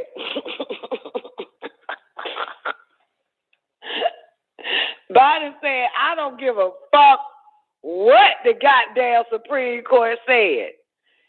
Every last one of you businesses, you need to proceed with the vaccine mandates. Fuck the appeals court. God damn it. I swear I like this nigga, even though this is a quote from this motherfucker because he ain't really talking. But nigga said, I don't give a fuck. Fuck the goddamn Supreme Court. We not in a goddamn constitution. We in a corporation. This is the United States of America Corporation, Jack. And nigga said that shit. Let me see. Now, some chick speaking for his ass, though. You know Biden don't talk. Yeah. So, remember they were supposed to respond Monday, right? They supposed to file a response on Monday. So you got your little White House Deputy Press Secretary named Corinne Jean Pierre. I don't even believe that's that bitch real name. But she told reporters that people should not wait. They should continue to move forward and make sure they're getting their workplace vaccinated. So she's speaking for who you call your president. Even though Biden ain't president and Biden can't talk. Everybody's speaking for this nigga. So on Saturday, you already know, I just told y'all that the Fifth Circuit Court of Appeals issued a temporary stay of the mandates. And so again, this Biden fake ass administration, it was supposed to, file a response Monday, November 8th. So in this response Monday, the administration asked the court to lift the pause and dismiss the company's objection as premature, given that the deadlines of vaccinations and testing are not until January. So Biden administration claimed the pausing the vaccine mandates would likely cost dozens or even hundreds of lives per day. Dozens gonna die. Hundreds gonna die. 25 Republican governors rushed to file petition last week to block the mandates in their states after OSHA, remember I told you about OSHA, for private companies, their guidelines for private companies that do business with the federal government. And companies with 100 or more employees must require COVID-19. This is from their government mandate. But yeah, so they're trying to, yeah. So anyway, but it's actually it's some bitch that's pretending she Biden administration, basically saying, no, y'all just keep going on with it. You just, please, bye. Bye. Bye. Bye. Bye.